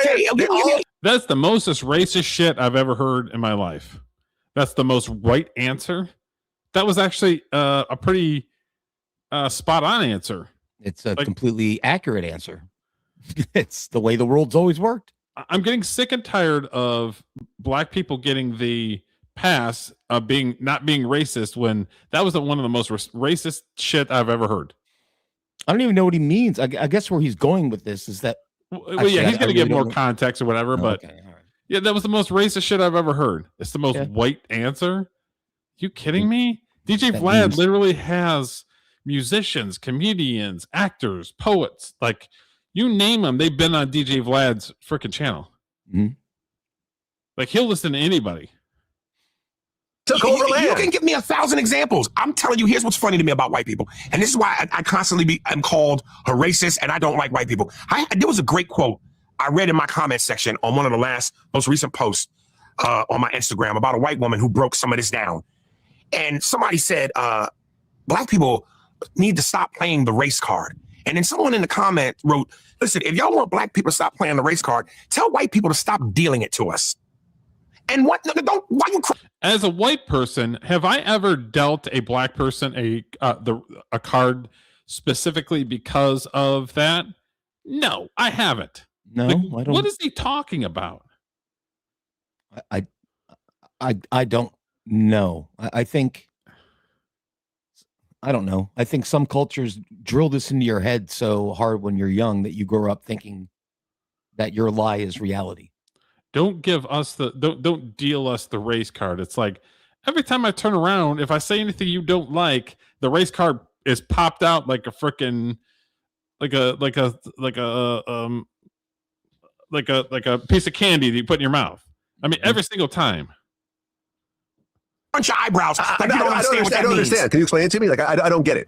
The fact is, explain it to me. black people, y'all always scream race, victim, victim, victim. Well, if we're tired of talking about it, or if you're tired of hearing it, then we're tired of going through it. Okay. You understand what I'm saying? Take some accountability for what the fuck y'all do. Nope. I'm not taking accountability for something that I've never done. Yeah, it's like, sorry, you can't get your own shit together, but don't blame me. Yeah, this dude is a piece of shit, honestly. Because it's simple math. We wouldn't be here if y'all didn't do the things you do to cause us to be here. Again, does he ever talk about the fact that there was African Americans, or excuse me, there was Africans that sold black people to other black people that came and brought them over here? They never bring that up. It's always the white people bought the slaves, not the fact that the black people created the slave trade. They took the money from the said white people, but we don't want to talk about that ever. There's lots of horrific things that have happened all throughout history. Slavery is one of them. I'm sure there were lots of people shot in Chicago last weekend. That's awful. Yes. World War II was awful. And the Uyghur Muslims are still enslaved, and there's still slavery in Africa that they don't want to address ever. Yeah, I think the issue is like, what am I supposed to do about it? Yeah, exactly. Like as a normal Joe in America, just trying to provide and put food on your table and make sure your rent's paid. What exactly can you do about it? What exactly can I do about it? Yeah, I don't have anything. Yeah. Again, if your whole morals and your whole reason of being is wrapped around somebody else put me there, you got a lot of fucking problems. Yeah, and this goes into what we were talking about earlier, where it's rage culture nowadays, and that goes across all cultures. It's some people get up in the morning and decide, what can I do today to piss people off? Yeah. Whether it be I want to wake up and piss black people off, or I want to piss white people off, or piss off comic artists or whatever. And they lean into it because they get a boost of their ego, I guess, when people are paying attention to them, whether it's negative or positive. Well, you get like 5-minute endorphin rush, and then the rest of your day is what? Fucking mid? I think you get addicted to somebody hearing you. And believe me, I get that this is a little ironic considering I'm on a show talking to you about stuff, but I think like what this guy's saying is just it doesn't make any sense. Historically, factually, nothing. Nothing. Yeah. I have never been against equal opportunity. I've never been against reparations. I was on, at first I got a little wrong, but then I corrected myself later on. You, Vlad. You. There's a lot of white folks that are against reparations. Okay. There are a lot of white folks that are for equality. Yep, I'm for it. Listen, I went to Berkeley when I remember just so equality is DEI when you force somebody in a certain race to go into that. That's equality? Okay. I'll say straight up, I don't know you shit. I don't know you fucking anything. And my people weren't even over here until the 1920s, so I wasn't even around. Matter of fact, I'm Italian. Do you know how many slaves there were in ancient Rome? Like 70% of the population were the slave caste. Yeah. Where's my money? My last name is Irish. The Irish were enslaved by fucking Great Britain and England. I know. That goes back to the question. I would like everybody to be happy. I'm not sure what I can do to help with that. There's a Mel Gibson movie that talks about it and was very, very popular called Braveheart. You guys watch Braveheart, and those are my people. Thank you. Jackson actually spoke at Sproul Plaza right in front of me about, allowing more black students in and so forth. Like I was always for that. I was always into diversity, the whole thing. I get it. There's a very racist history in America. And by evening things out, I think it's ultimately a positive in terms of society as a whole. That's me. The whole stolen land thing, I understand what she's saying. I don't necessarily agree with it. At the end of the day, the Native Americans, what happened to them was very unfortunate, but technologically, that's what happens in every society. Do you know who Jane Elliott is? Jane Elliott? Yeah. I know exactly who that is. And I feel like I say this 1,000 times. Why don't they ever talk about the fact that there was Indian people that were cutting heads off of people that were on their land? Well, I mean, like I said, lots of people have done awful things across all races, across all of history. But the first people in the North American continent were actually Siberian. They came over the Bering Land Bridge that used to link Russia to Alaska. So it was basically where Siberia is now. That's where everybody migrated from over into North America. And then they just started spreading south. So the Native Americans that people are speaking of are descendants of what would be current day Russia. So Makes sense. So, are we giving the land back to the Russians? Or the, like, of course somebody owns some shit. Somebody lived in this apartment before I got here. Do you know what I mean? It's just the way the world works. And whoever, Aries Spears or Vlad or whoever it is that was saying that's the way the world works, that is the way the world works. Sorry. Vlad. Vlad is a white guy that does that. Yeah. So if you have something and you can't, TV.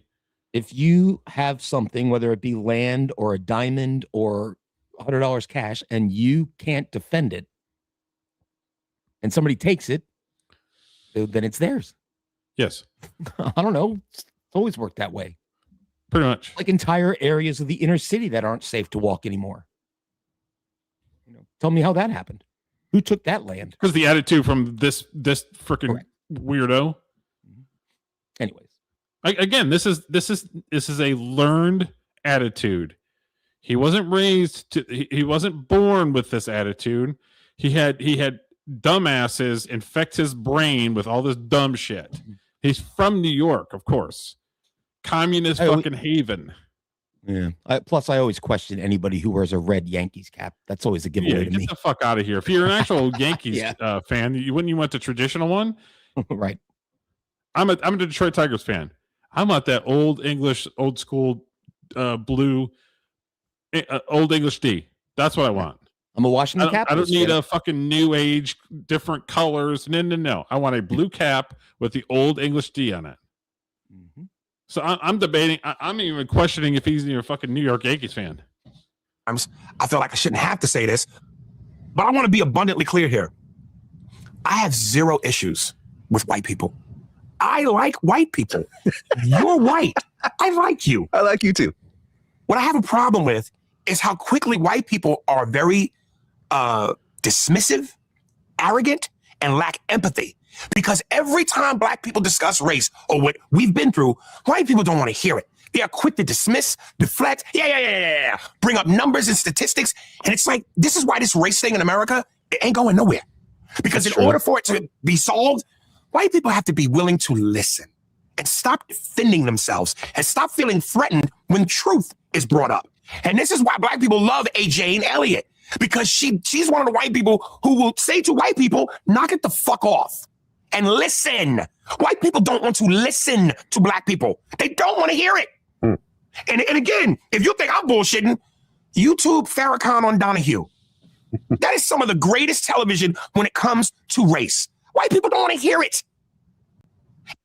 If you're a 5-time convicted felon, you're pushing drugs, I got nothing to fucking talk to you about.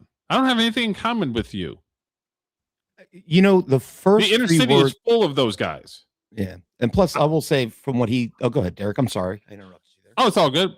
I always try to bring on a happy front. I never judge persons to their face. But if you have 5 felonies, you're in and out of jail, you're in the gang life, I don't have anything for you. The conversation stops there. I don't have anything for you. And on top of it, I ain't listening to you. What is your 5 felonies teaching me so that I can better myself as a person? Are they teaching me anything?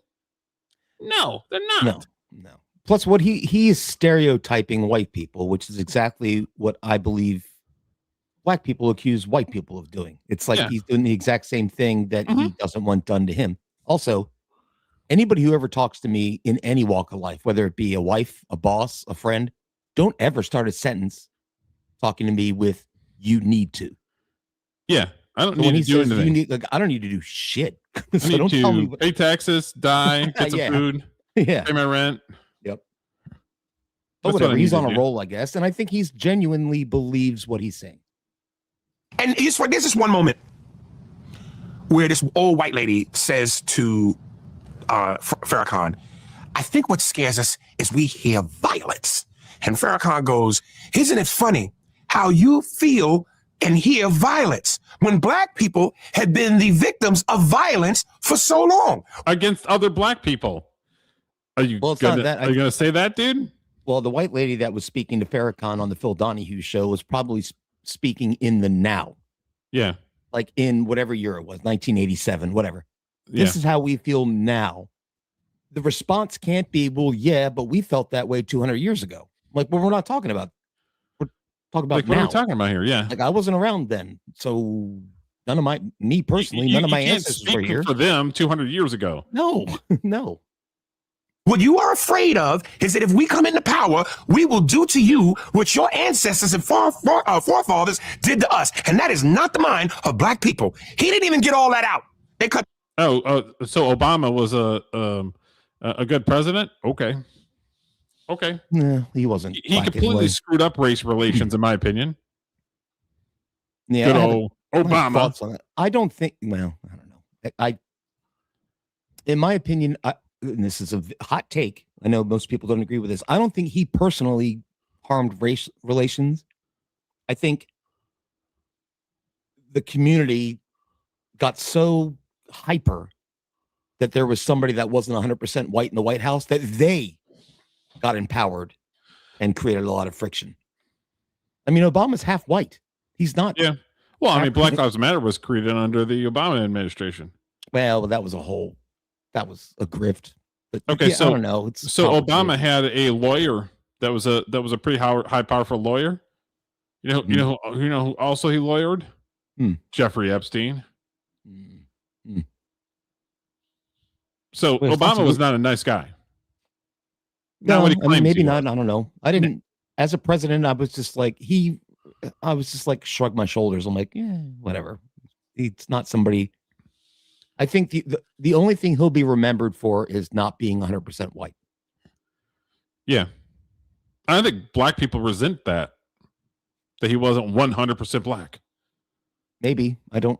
No, I mean there is such a thing in the.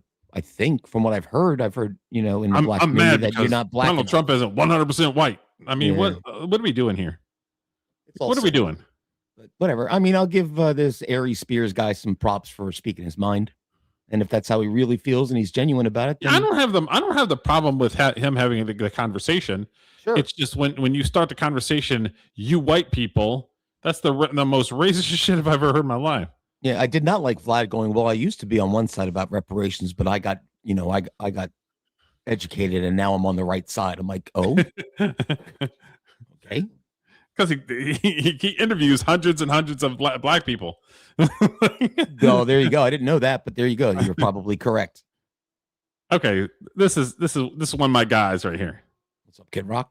Awesome show that they put on. Okay. He is doing what I don't know if I talked to you about it, but he is taking that same energy and going on tour for basically a pro America tour. All right. Good. I like that. If he comes to Tampa and I'm there, guess who's going to go? There you go, Derek. Hell yeah. Mm-hmm. I like him. It's just the music I'm not a big fan of. So he also went to Congress talking about the stuff with the ticket prices. So he's talking a little bit about his tour coming up. He's talking a little bit about the ticket prices. And then I've got one or two other videos that kind of support this. Well, hello. Hello from the beautiful beaches of Detroit, Michigan. Of course, I'm not in Detroit, Michigan, but not with palm trees, you're not. Detroit, Michigan. No, is always in my heart. Steal the palm trees. Special announcement here. Let me get my notes. All right, concerning our Freedom 250 tour, the road to Nashville, and how we're selling tickets, which go on sale this Friday, the 13th. This Friday, February 13th, 2026. Better get in line, All Derek. right, the best I can come Well, up it's 2 with days. at this present time, 2 days ago, in the present state of ticketing that I have been working tirelessly to try and fix. And as hard as I have been on Ticketmaster, I want to thank them for working with me on this. For this tour, I'm using Ticketmaster's face value exchange to keep tickets in the hands of real fans at the prices I set, and keep them out of the hands of scalpers, bots, and bad actors. If you can't make a show after you purchase tickets, you can only resell your ticket on Ticketmaster, and only for exactly what you paid. That's face value, including fees and taxes, no markups. Good stuff. Ticketmaster does not charge any extra fees to resell or buy resale tickets in this program. In most states, ticket transfer is turned off. That stops tickets from being flipped on other sites for profit. Now, if you're coming with friends, you will have to enter together. So, if you're meeting someone after work to go to the show or whatever, meet in the parking lot, a bar, whatever.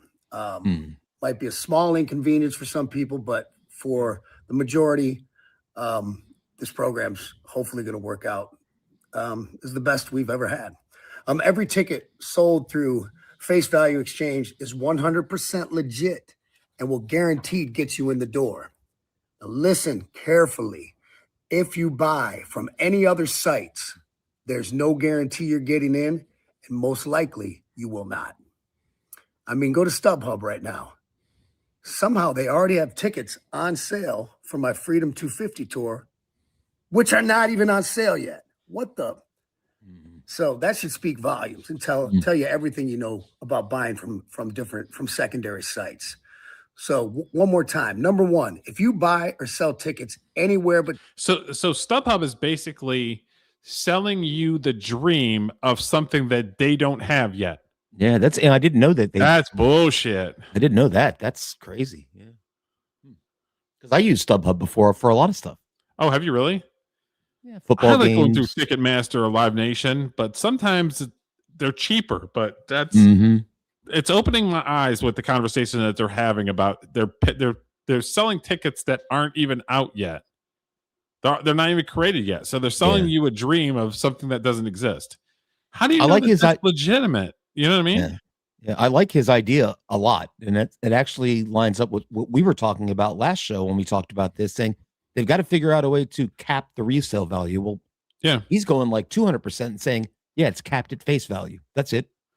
Which Done. I like. Yeah. Ticketmaster for my Freedom 250 tour. You're an idiot. Plain and simple.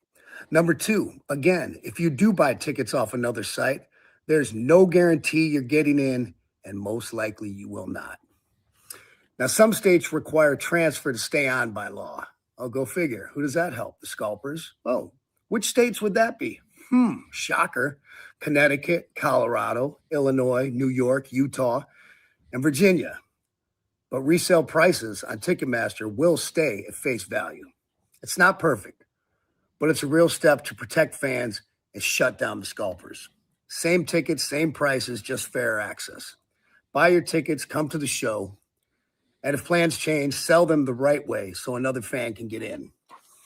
And I set the ticket prices myself, and I believe they're fair. But what I've also done is I know we have some fans who've worked hard, saved for a rainy day, that can afford to fly first class, so to speak. So, for instance, in the first 4 rows, the front row through row 5, there's 4 tickets available in each one of those rows. The front row is $5,000 a piece. You have to be rich to get those. The second row is $4,000 each. Third row is $3,000 each. Fourth row is $2,000 each. And the fifth row is $1,000 each. And I believe we have, don't hold me to it, but I think it's around 100 tickets a show that are $500 each, which will be they'll be great seats, but spread out. All the other tickets, those are the prices that I set them at. So I hope this, I hope this works out great for everyone. I'm doing what I can. And I will say, I'm excited as Hades about this Freedom 250 tour. It's not only going to be a blast, but we're going to be celebrating America, period. Like no one else can, probably like no one else is gonna. So in the next few weeks, we will have another announcement on what. I'm liking his shirt, by the way. I love Freedom Hawaiian 250 shirts like that. tour, They're good fat the people road shirts. to Nashville. And he's not Maine. fat. But, yeah. So in the coming weeks, I'll be back to explain that. Ton of new music on the way. With me moving to Florida, I need to get a couple of those shirts. You absolutely do. Hopefully sooner than later. Thank you for all the support in the last few weeks. And that's it. We hope to see you out there. God bless. Okay, so I've got let's see here. I'm looking at Ticketmaster right now for the Kid Rock tour, and all the seats. I mean, he's right; they're all the same price. It's $100, except for the ones that he mentioned in the front row and whatnot, which are a little bit more.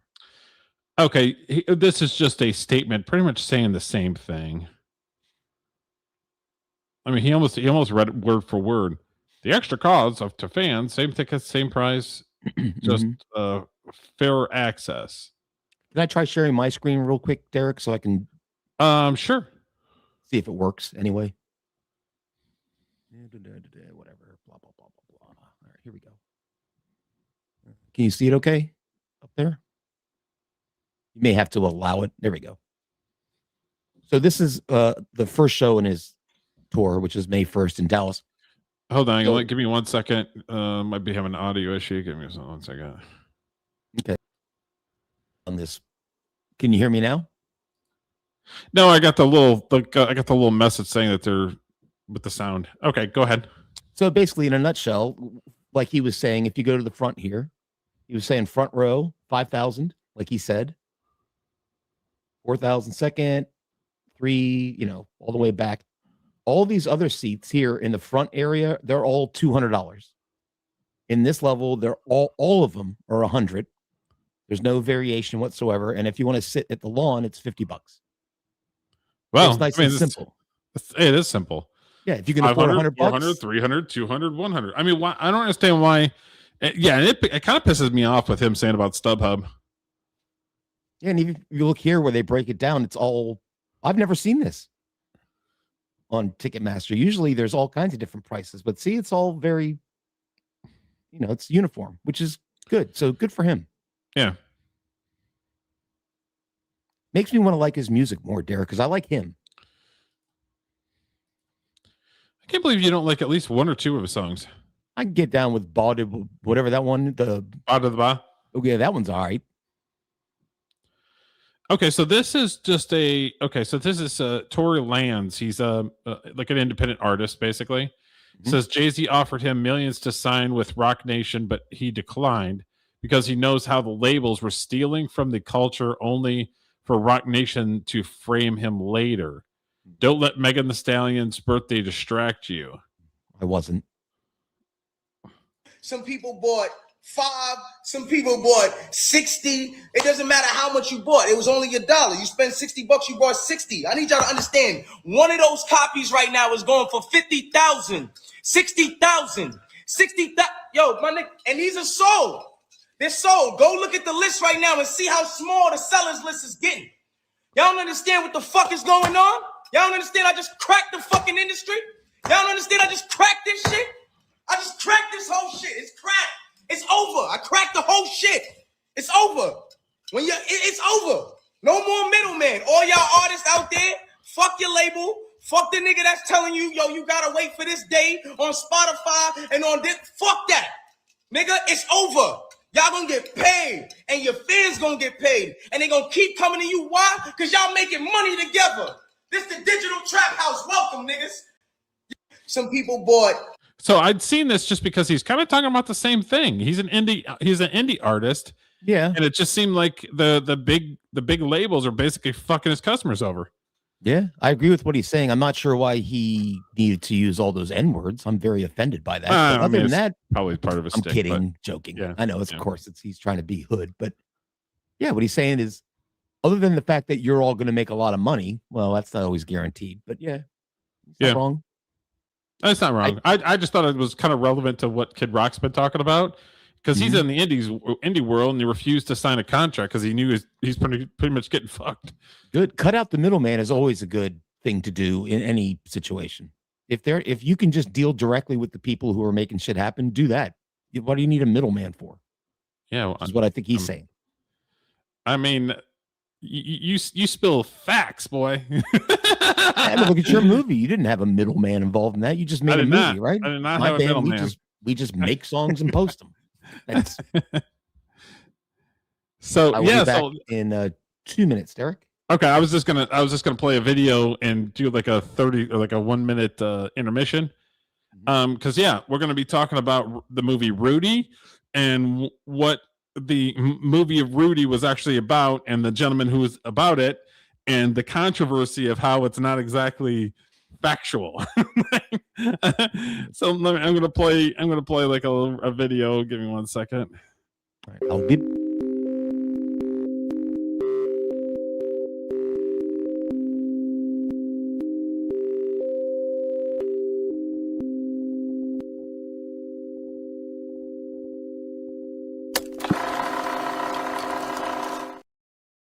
So this is going to be deep dive is going to be Rudy Rudiger.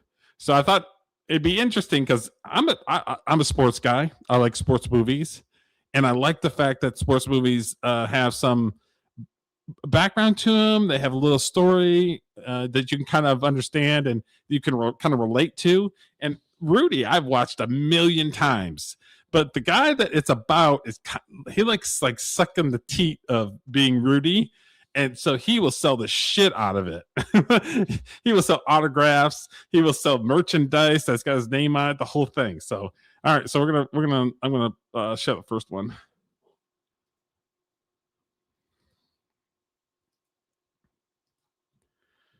All right.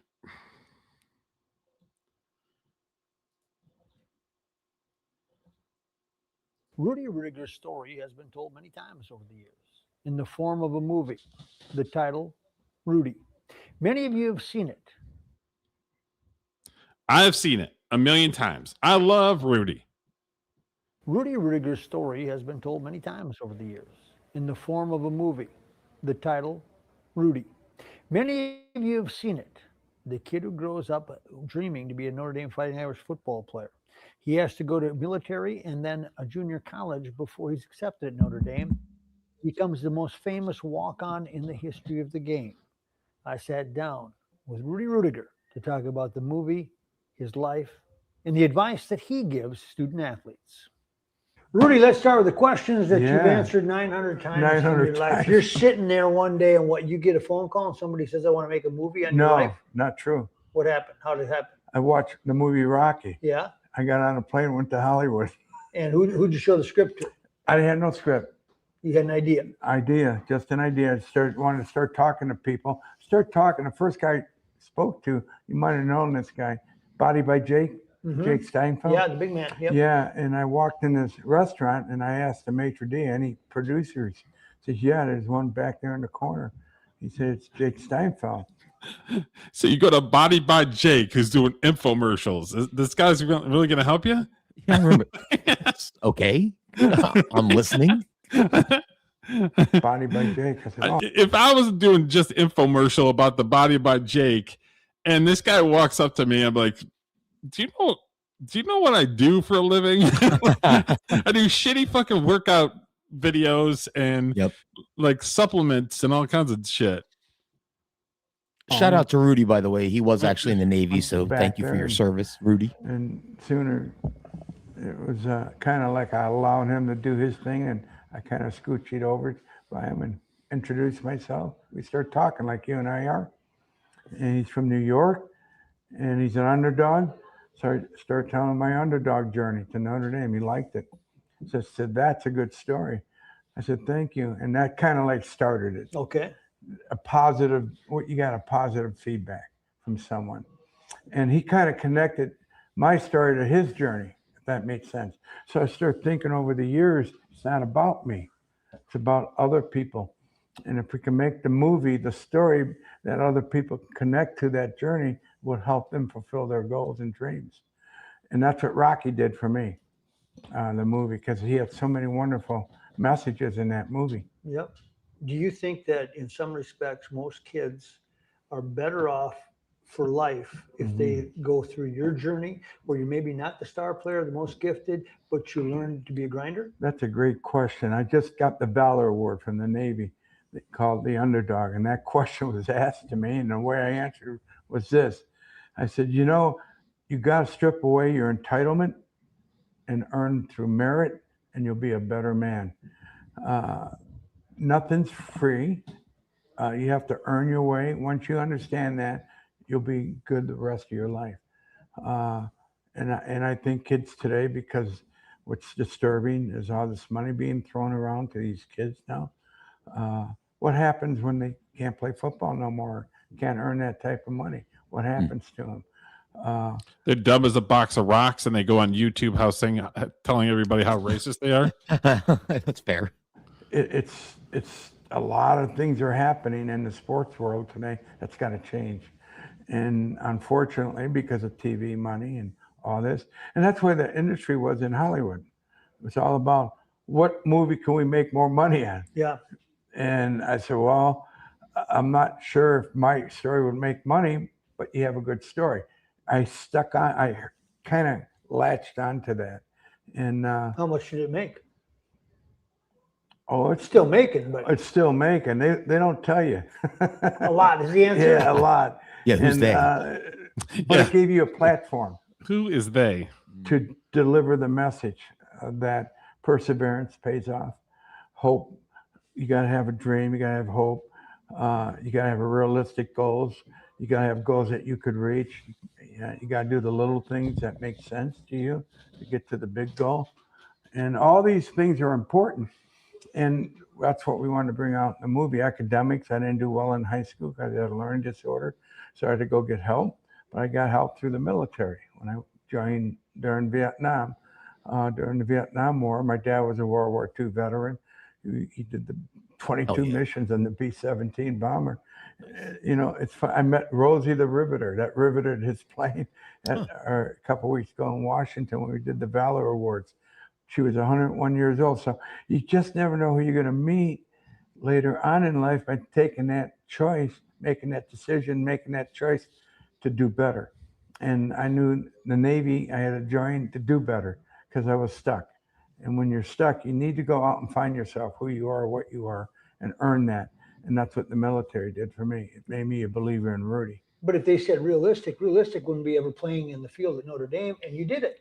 Well, realistically, they were right, because I was not a candidate for the football team, and walk-ons they really didn't want, and they had 85 scholarships.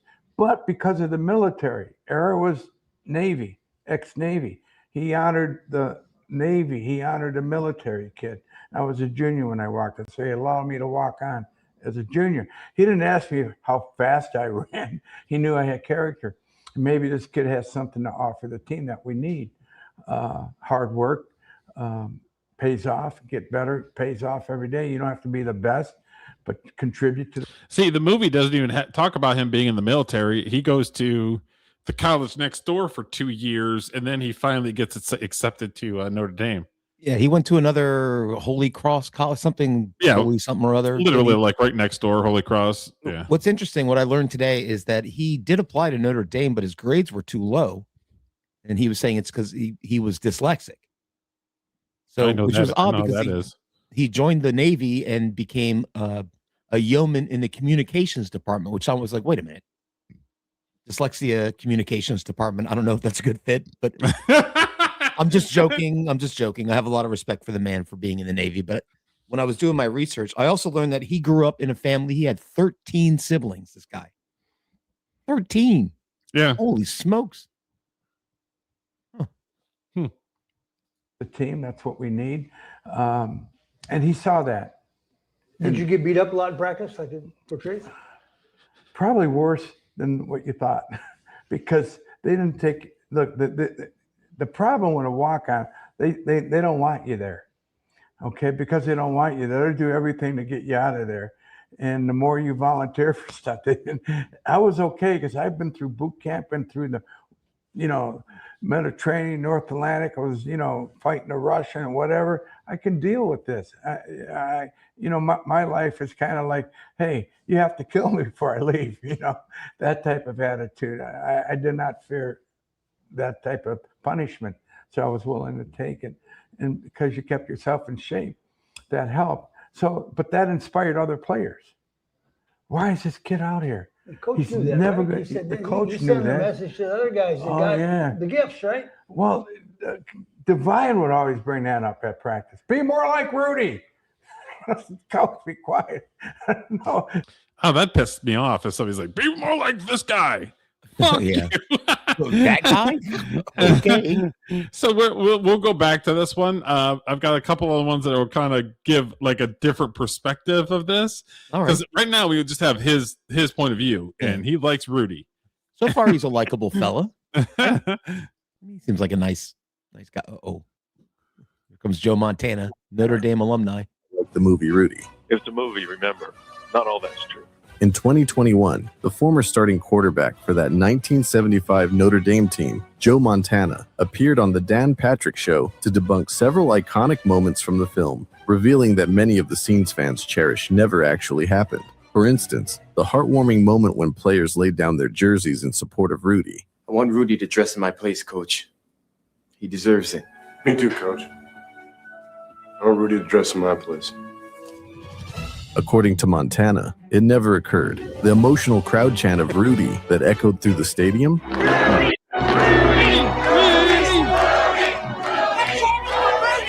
that didn't happen either.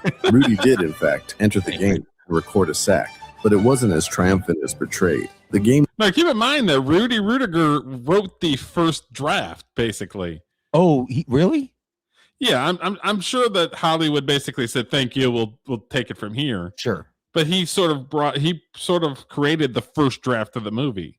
All right. So Hollywood is probably like, "Oh, we need him to chant Rudy. We need to really lean into this shit." But of course, I mean, I know Joe Montana is just going to be telling the truth here, but you're not going to be a big killjoy. People love this movie. Let them believe the lie. It's more fun.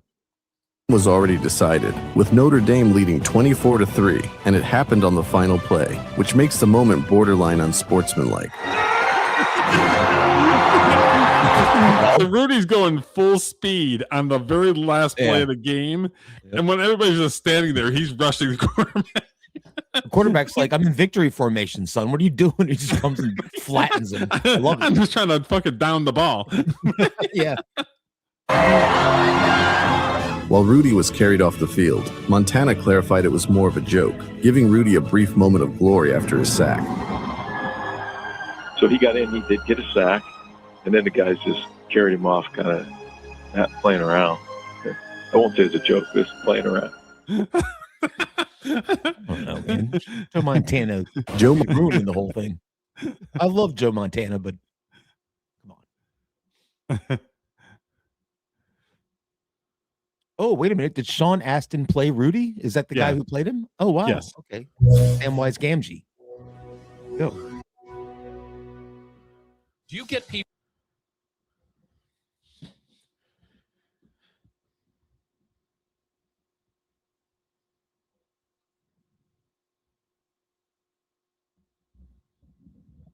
I gotta say, I'm impressed that Hollywood managed to make such a popular movie out of such kind of a nothing story, sort of. Do you get people coming up and like, how serious do they take the Rudy movie? Because my guys were upset with Joe Montana when Montana said, you know, a lot of fiction in the movie Rudy, and my guys were upset with Joe Montana. He was absolutely right. Joe Montana was right. There was a lot of fiction in the movie, and it's based on a true story. But I want to say a couple things. When Joe Montana was a freshman, when Rudy was a senior, Joe Montana, when the movie came out, was one of the only people to get behind the story. He said he remembered Rudy. He said he really respected what happened on that thing. He was a really positive person around it. I don't know how many Super Bowl rings you have to win in order for when somebody meets you on the street to say, hey, did you meet the real guy who dressed for one game, like who played for 27 seconds? Like, I think Joe Montana has every right to put a little bit of context around the movie because he's a real person and he had a real experience. The movie, Rudy actually put out, when the movie came out, a list of things that were absolute creative license. For example, and Dan Devine called into a radio station when Rudy was promoting the movie, and he said, if any kid would have put their jersey on my desk, they never would have seen it again. And it was a dramatization of an idea that the players were supporting him, not true in the sense of did it actually historically happen. Don't want to ruin Other things. The one thing that I get all the time, and I've developed a really good answer for it, people say Rudy was offsides on his play where he sacked the quarterback. And my answer is they didn't call it. So there you go. So is it offsides if you don't call it? You can still be offsides. Well, so according to who? The judgment of a fan in the stands? According to the game, nobody called Rudy offsides. Therefore, as a part of the athletic historical record, he was not offside. How many takes did you have to perform to get the sack? One. The band at the University of Notre Dame that year, 1992, gave us, I think, 15 minutes of their half hour, which is really amazing because, you know, when you're a band member and you play every single moment that you get to play in front of 50,000 people and on television sometimes, that's glory time. You've worked your whole life as a trumpet player to be able to do that. For them to say like, it's okay, we'll let this movie film there, for this, we'll give up that, was a pretty nice gesture. So, and we had 2 games we were going to do it. The first game was against Boston College. When we all went off, when the real game came off and all of a sudden the movie players came on, nobody left. It was like people, I'm sure, felt like they were having an acid flashback from the 70s because there's all these teams in the 70s. And they loved it. And when I sacked the quarterback, people knew exactly how to cheer because they were watching a Notre Dame player sack a Boston College player. And then the next weekend against Penn, it was snowing. So it wouldn't have looked the same. So they could only use the footage from the other game. But I got to watch Jerome Bettis score a touchdown in the last seconds of the game in that game. And it was like, it was pretty there's special. Pressure, though, for an actor with one take to do it. Because normally they'll say, do it again. If you slip, if you screw it up, if you miss the sound. I mean, that's just you being an athlete is what it is, Sean. All right. Yeah. I mean, you're a pro's pro. Like, there were butterflies. I'm not going to lie. But yeah, you have to. Look, if you do a live television show, you're live. Like, so we had a live football scene, and you gotta. That's what this is it was every day. It was a game. I know, 3 hours a day, 5 days a week. Yeah. Dan Patrick crushing it. Yes, I'm sort of the Rudy of sports. Yeah, you're more like the Joe Montana. More like Joe Montana. Like the Joe Montana. Nice one. Go, Rudy, go. That must have been awesome to act in that, like walking on the field right after the game's over and you've got a crowd full of fans that you're acting in front of. That sounds fun. Well, they basically, so they basically took a halftime. They already had the actors dressed up and they just ran them out, ran a couple plays, set their cameras, do their thing, and then ran off the field, and then the game resumes. Yeah, I'm just saying that must have been cool. Yeah, and they probably had to do some sort of release or something at the door, so the fans already knew what was going on. Hopefully they gave the band some money for giving up half their routine. Poor guys. Probably I not. agree with Sean Astin's right. Those poor guys were rehearsing for months, and they're like, really? We have to give up half of it? Whatever. I went to college at Georgia Tech. I was there from 72 through 75. I was a tight end and wide receiver. I started my last 2 seasons. As I remember, it was as big as I thought Notre Dame football would be. The stadium was filled. You know, it's just a huge bowl. It was everything college football was supposed to be about. We're down 24-3. We just come out on first down and say, okay, let's throw one deep. Their secondary had dropped back and they were playing 20, 25 yards deep. So I just remember sprinting as hard as I could to get to the ball. Steve Rabel came in and knocked the ball away from Lopinski. Rabel got a hand on it. Lopinski was all set to intercept out at the Notre Dame 40. But since I got out there and knocked it down, Notre Dame had another chance. And so Rudy Allen goes under center, drops back to throw another pass, and he gets hit from the blind side. And little did we know that was Rudy. It's kind of fun for me to know that I had just a little part in that, had that player for Notre Dame intercepted. They run out. I just think it's funny that like it was literally the last play of the game. Yeah. It didn't mean a damn thing. And Rudy's over here acting like it's Super Bowl fucking 50. Yeah, yeah, Rudy literally, he played 3 plays his entire Notre Dame career. One was an incompletion. One was like a run for 2 yards he had nothing to do with. And apparently the last play is the quarterback's like, well, game over. I'm just going to give up. And he gets nailed by Rudy, the villain, Rudy. The evil Rudy. Ball game is over. Rudy doesn't get in. I thought it was a really good movie, an inspiring kind of movie, which is reason enough to believe why Rudy's story held true for so long and still does.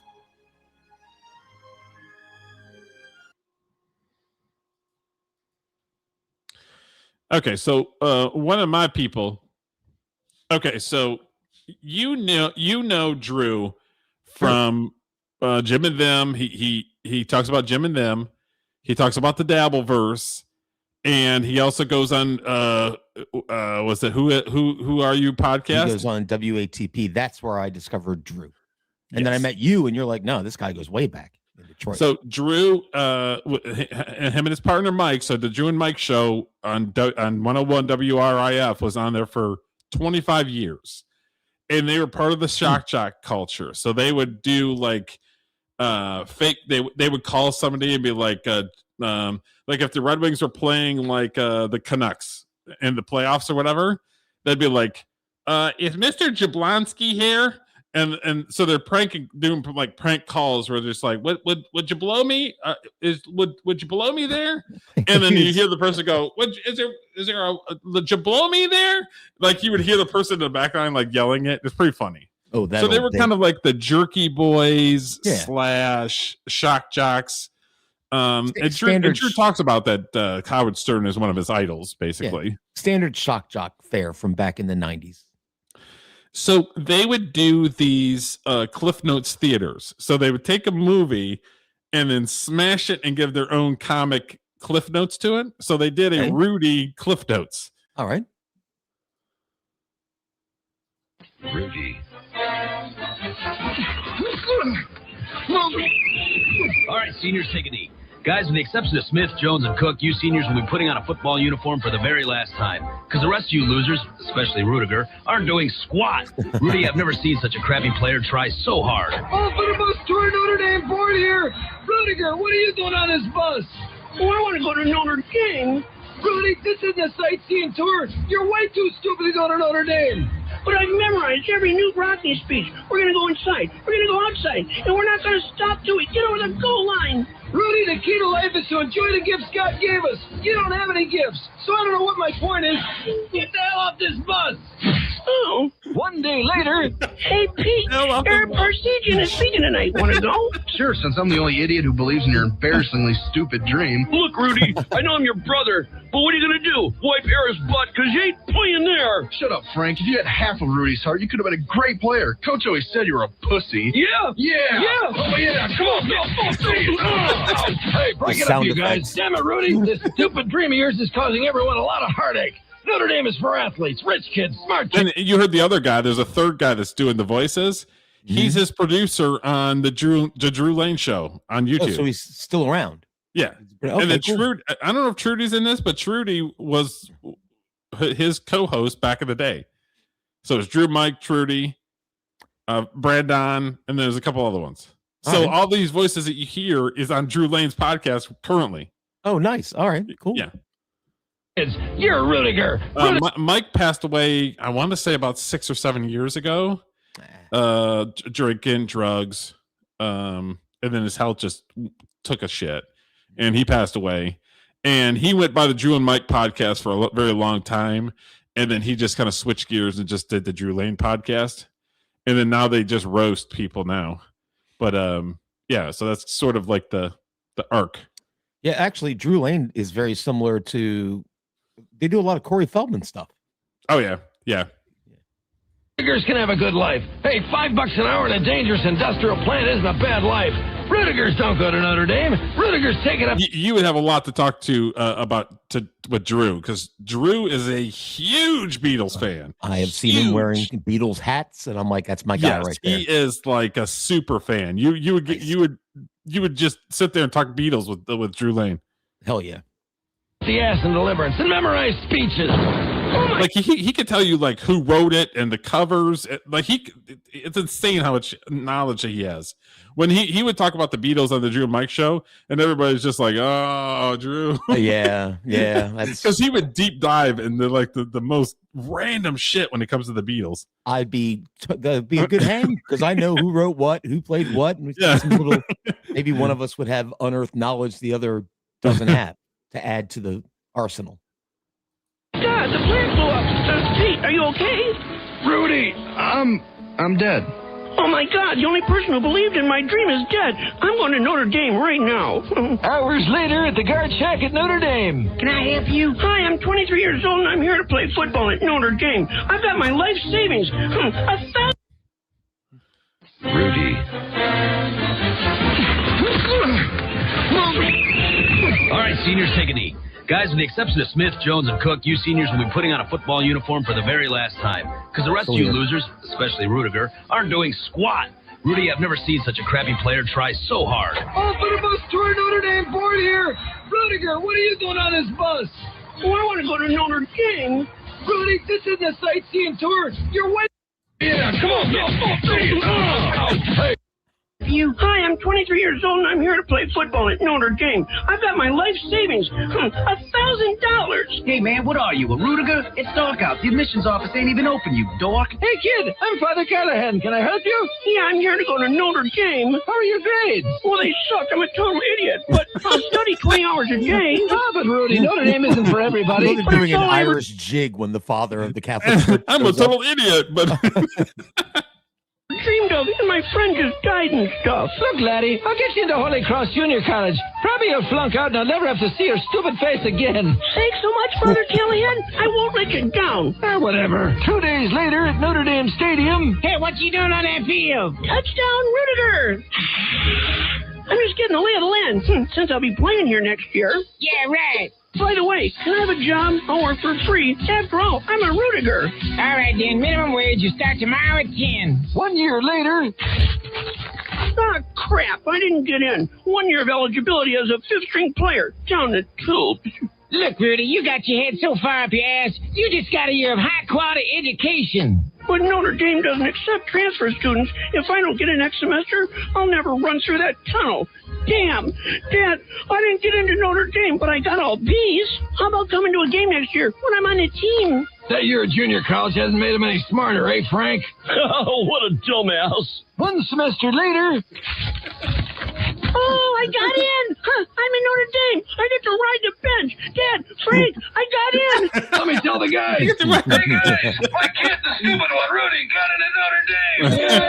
Rudiger got into Notre Dame. God, they must have lowered their admission standards. My zero kid got into Notre Dame. Dad, I gotta go. Tryouts are this week.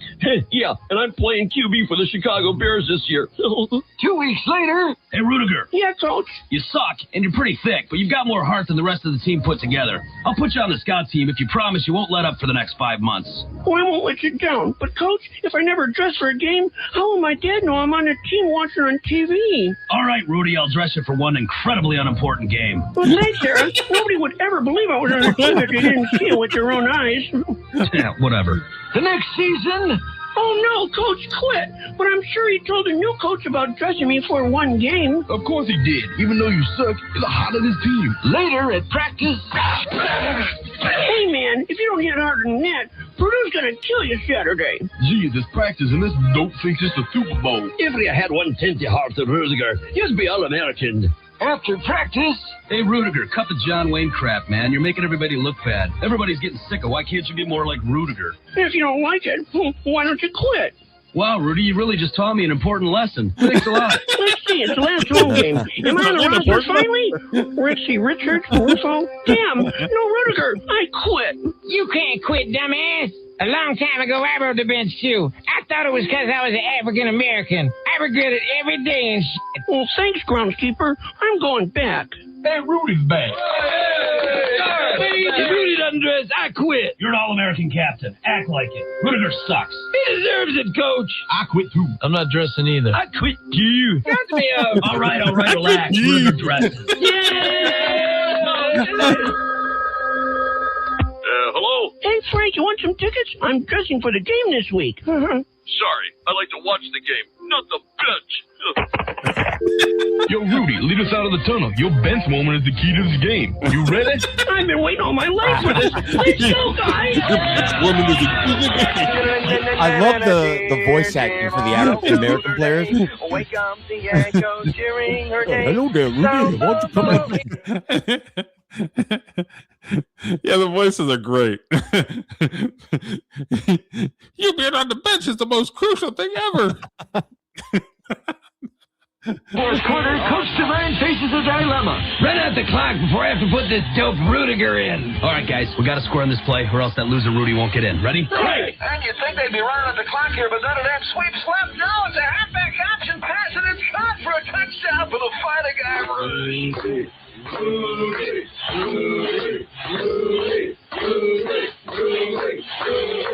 They're chanting for our loser son, Rudy. I can't believe this. The whole crowd is chanting for our crappy kid. And the final snap, number 45, Rudiger sneaks in on his first and only play in Notre Dame history, Saxon quarterback. I sacked him. Oh, my God. They're carrying me, Rudy, off the field. I'll make millions. Motivational speaking career. Really? Straight cliche movie? Holy crap. Since 1975, no Notre Dame football player has ever been carried off the field. And amazingly, Rudy's 5 younger siblings, all equally stupid, have graduated college. They're really giving it to him. Stupid. Jesus. Hail Drew and Mike classics. Classic. All right. Is number one. Notre Dame with a miracle win as the clock.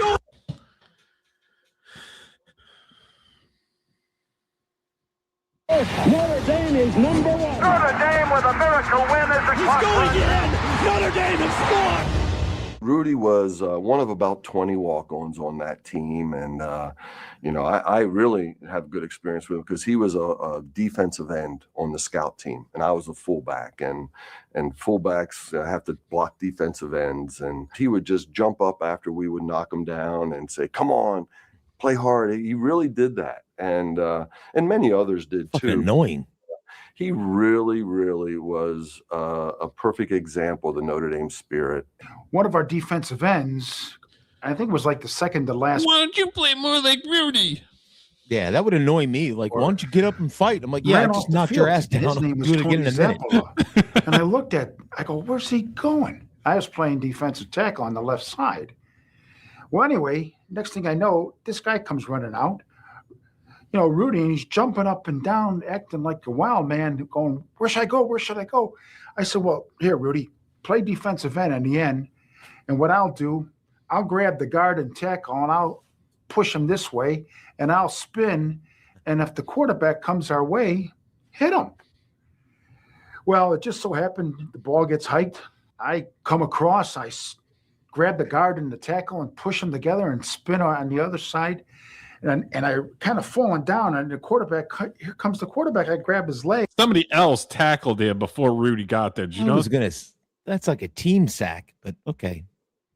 Now I'm sounding like Joe Montana. Push them together and spin on the other side and hit him. Well, it just Okay, so Rudy's right here. so happened the ball gets hiked.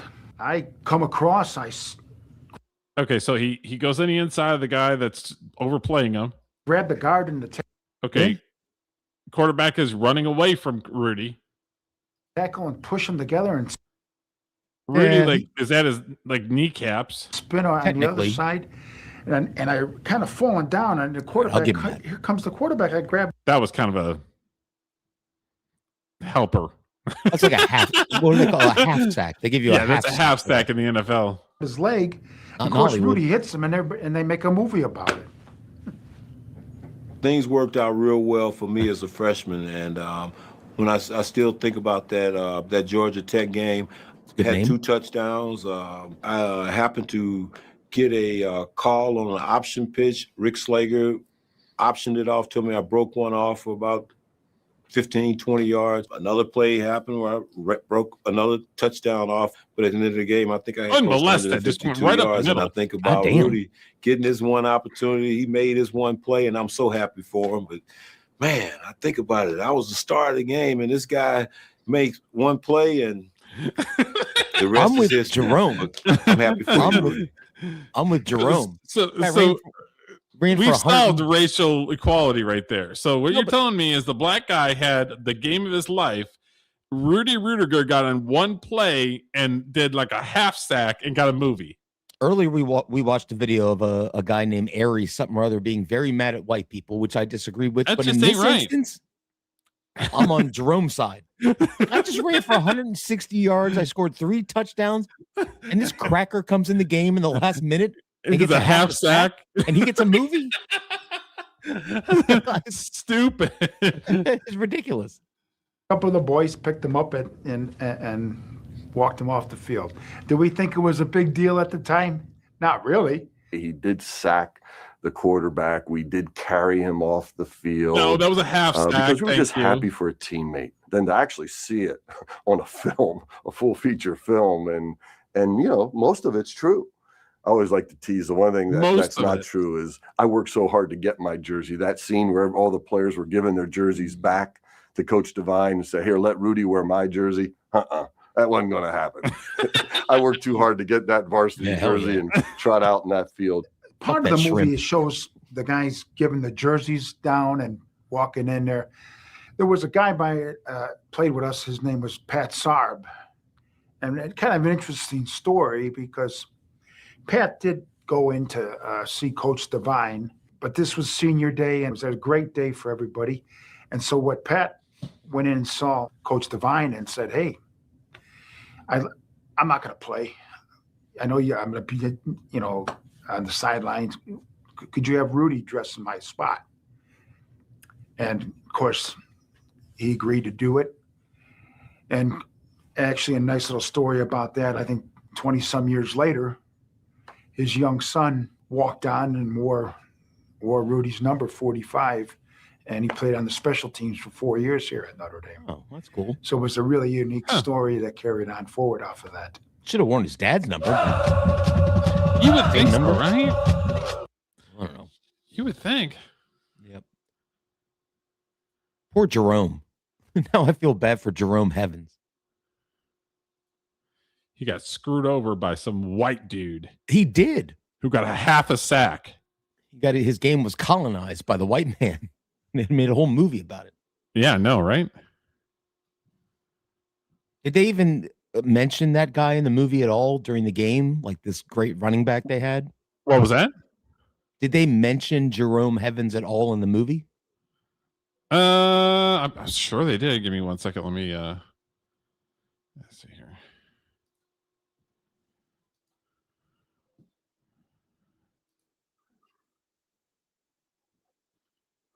Rudy.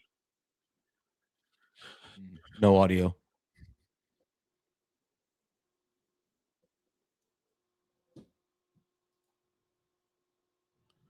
Let's do that. I got to respect the real life Rudy. He has made quite the name for himself and probably some money off of a half a sack. That's what the whole thing is about. Is I've watched the movie a million times, and people they're kind of jealous because of the fame that he's gotten, because he has worked the shit out of this gimmick for 30 years. I respect that. And people are just like, Rudy, like we get it, but you didn't do anything, but you're taking the credit for everything. Like that running back who was the star player got shit on by some guy that didn't do anything. Well, I can't hate on old Rudy for working the gimmick. He's like a wrestler. You can't hate him for working the gimmick, but then it's like, at what point is the line crossed? Yeah. You know what I Stolen mean? valor, I think they would call that. Yeah, it basically stolen valor. Today it's a very special day. We have Rudy Rudiger, not Sean Austin, the actor, the actual Rudy. ESNY has exclusive access. Stay with us. It's going to be interesting. We're going to talk to some of these fans. We're going to go in there, and we're going to talk to Rudy. Maybe get a little It's an tidbits of the interesting movie hair we've never, choice. Never Yeah, known really. before. I cry every time I see Rudy. If you don't like Rudy, if you're a Rudy hater, then I don't want to know you. Exclusive ESNY. I mean, his hairline is way back, so he has to do something. You know, if he had a fatter head, like a slippery. yeah. You know, he'd look like if he had a bigger head, he'd look like Bob's Big Boy. Remember the old Bob's Big Boy? Oh, yeah, The dude yeah. with the little curl on top. Good for him. Rudy Rudiger, the real Rudy Rudiger, 5'0" nothing, 100 nothing. According to the movie, what was Rudy's height and weight? 5'6", 165 pounds. 5'9", 160. I don't know. Oh, come on, I have guys. no idea. 5'0", 160 pounds. Oh, you got half of it right. That's half of it right. 5'0", 100 nothing, That's and not a Look damn at these speck of Italians. nothing. There you go. This is my people. 5 feet nothing. They love their football. 100 and nothing. Yeah. And you got hardly a speck of athletic ability.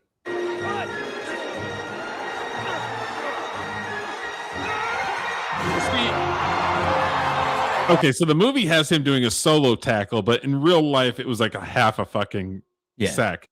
I'd be a little pissed about that. Me too. Me too. If you were a player that you played with him and he's taking credit for a full sack when he didn't have a full sack, I'd be upset. I wonder how much money Rudy made from the movie. Like you said, he came up with the original screenplay, like probably an outline or something, right? yeah, probably. That's He probably didn't have formal training, but he probably had an outline. That's worth something in Hollywood. Wouldn't he get paid for that? Maybe producer credit or something. All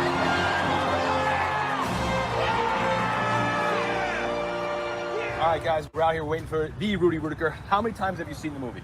We only saw it once together. I've seen it about 15 times. And how many times have you cried? I'm not going to lie, I cried the first time. First time only? First time, I'm not going to lie. I think I cry every time. Classic For me, answer. if the answer is I've seen it 20, I've cried 20. How many times have you seen it? At least 25, probably. And how many times have you cried? None. None? That's not the answer. Augie, what's your middle name? Whoa, that's amazing. See, you know, diehard fans come out here, man. Look at this guy. This guy got the Rudy jacket. No, he doesn't. It's fake. You went to school with Rudy? Yeah. What school? Oh, and he was in your class. What class? 76. Did he cheat off of you? So Rudy cheated off of you. So are you gonna bring that up to him now? So Rude is a dummy, is what you're trying to say. Well, I'll have to remind him. All right. That Rudy, always a troublemaker. Rudy Rudiger. Never heard of him? Yeah, the guy played in Notre Dame. Yeah, for he's about 15 seconds. Yes. Believe it or not, you're actually in this parking lot. Pull up here. You should be pulling up here any second. Well, he better be tougher than he looks in the movies. So a little twist. I love his answer. He's like, you play for like 15 seconds. This is fun. I like this little man on the street interviews about Rudy. This is great. A little twist to the occasion is that we're going to have a street fight with Rudy, with hope I'm not in it. I'm the not ready biker to go. people. This is our challenger, and he's going to fight the 65-year-old Rudy Rudiger. Have him autograph your bike. Yes. Sure, why not? We'll do it. Let's have him autograph your bike. Is he going to be here soon? He's going to be here any second. All right, Rudy in a BMW pulling in. Hey, how are you? Rudy, Mike Bigelow from ESNY, Elite Sports New York. Yeah. We heard you were coming. We had to stop by to see you. Excited to have you here. I got a lot of people online. Isn't that amazing? It's great. It should be a church. Still, the story still resonates. The story still resonates with everyone, right? Right. It's Look really at all great to those see. people. We have a friend of here who has a motorcycle, and he's excited for you to sign the tank. You think you could try to do Yeah, that? we could do that. Let's do it. This one? Right here. You got it, man. That'd be awesome. How are you going to protect that from not going I'll away? hit it with a little lacquer later. There you go. We have for auction here for the Rudy fans a 2008 Fat Battery Harley Davidson signed by Rudy Rudiger. We'll start the bidding at $25,000. 7 sisters, 6 brothers. 7 sisters, 6 brothers. My Holy parents smokes. agreed to disagree, and they compromised. Does everyone have the nickname Rudy, or did you stick with you? All my brothers are called Rudy. Yeah. Too many of them. Yeah. All right, cool. So we're out here with Rudy Rudiger, Notre Dame legend. We all know the story. We're going to go in for our autograph signing. You have a big fan base here, so it's going to be a fun day. This is great. This is great. Let's Yeah, go on man. in. All right. All right.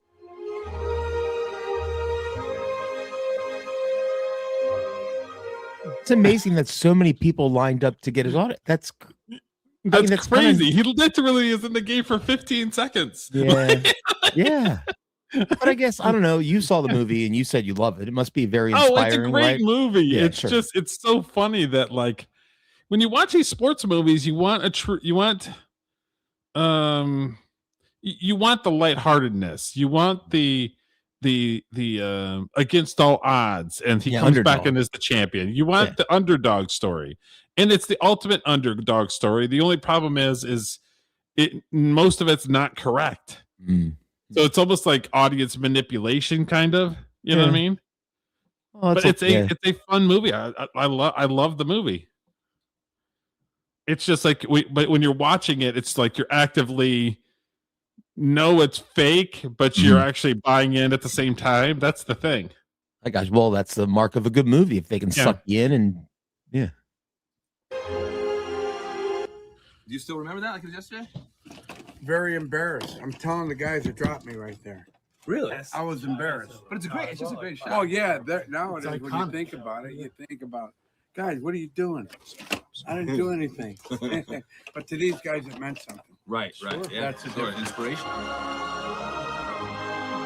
But to them, it meant something when Joe Montana's literally like, "We just did it as a gag." Yeah, it was a bit. It was a We just bit, and you're like, think it's the greatest thing ever.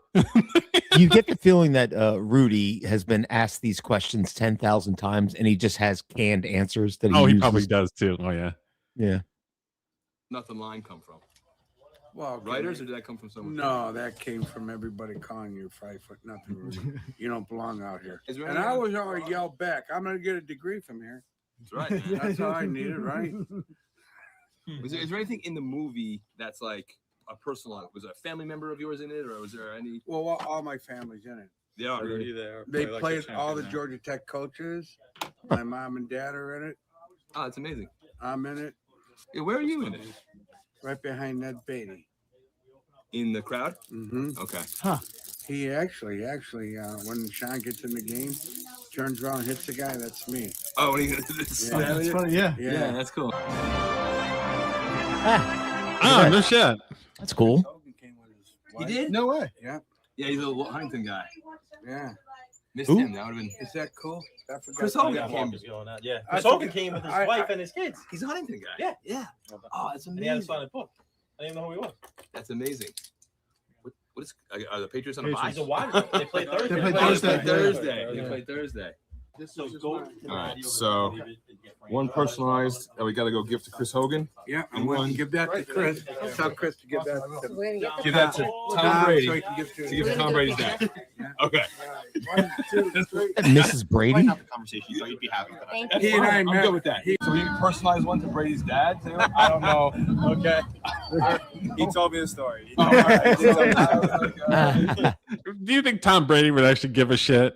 No. I don't think he would. I don't think. How many rings does Tom Brady have? 7. 7. No, he's good. This guy had 5 seconds of lies and half a sack.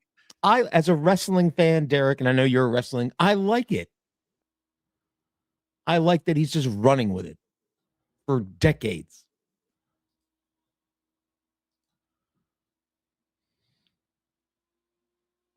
Back in 2 seconds. Rudy was the ultimate underdog who had everyone inspired to chase their dreams. But the movie was sadly very fabricated, even though claiming to be based on.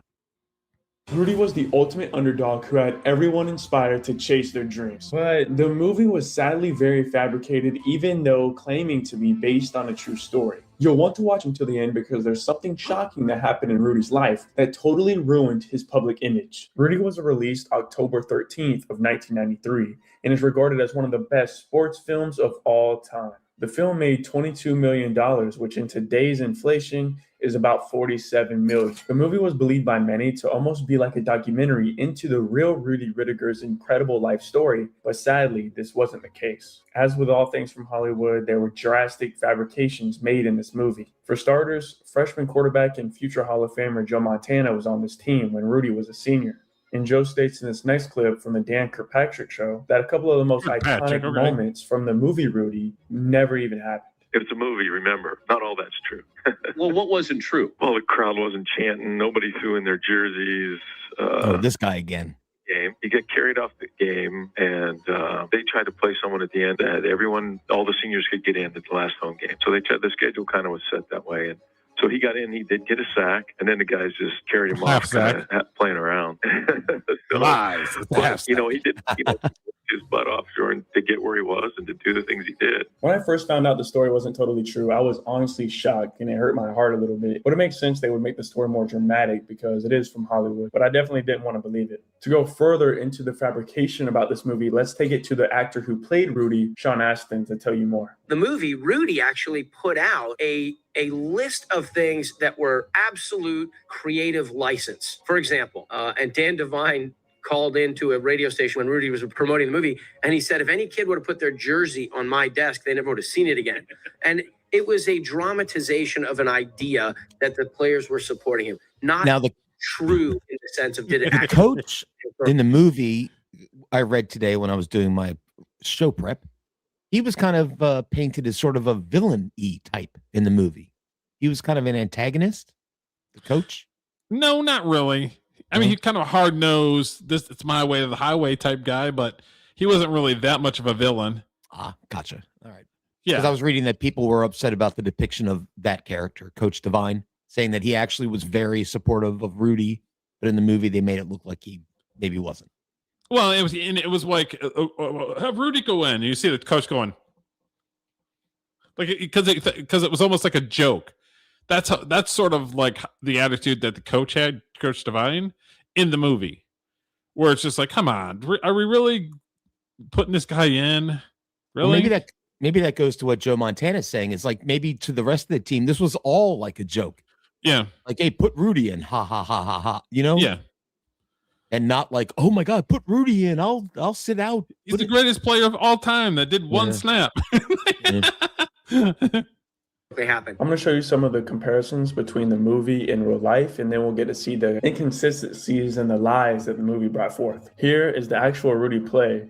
And as you can see, he is not the only one who hit the quarterback as depicted. Half sack. Nailed it. We nailed it.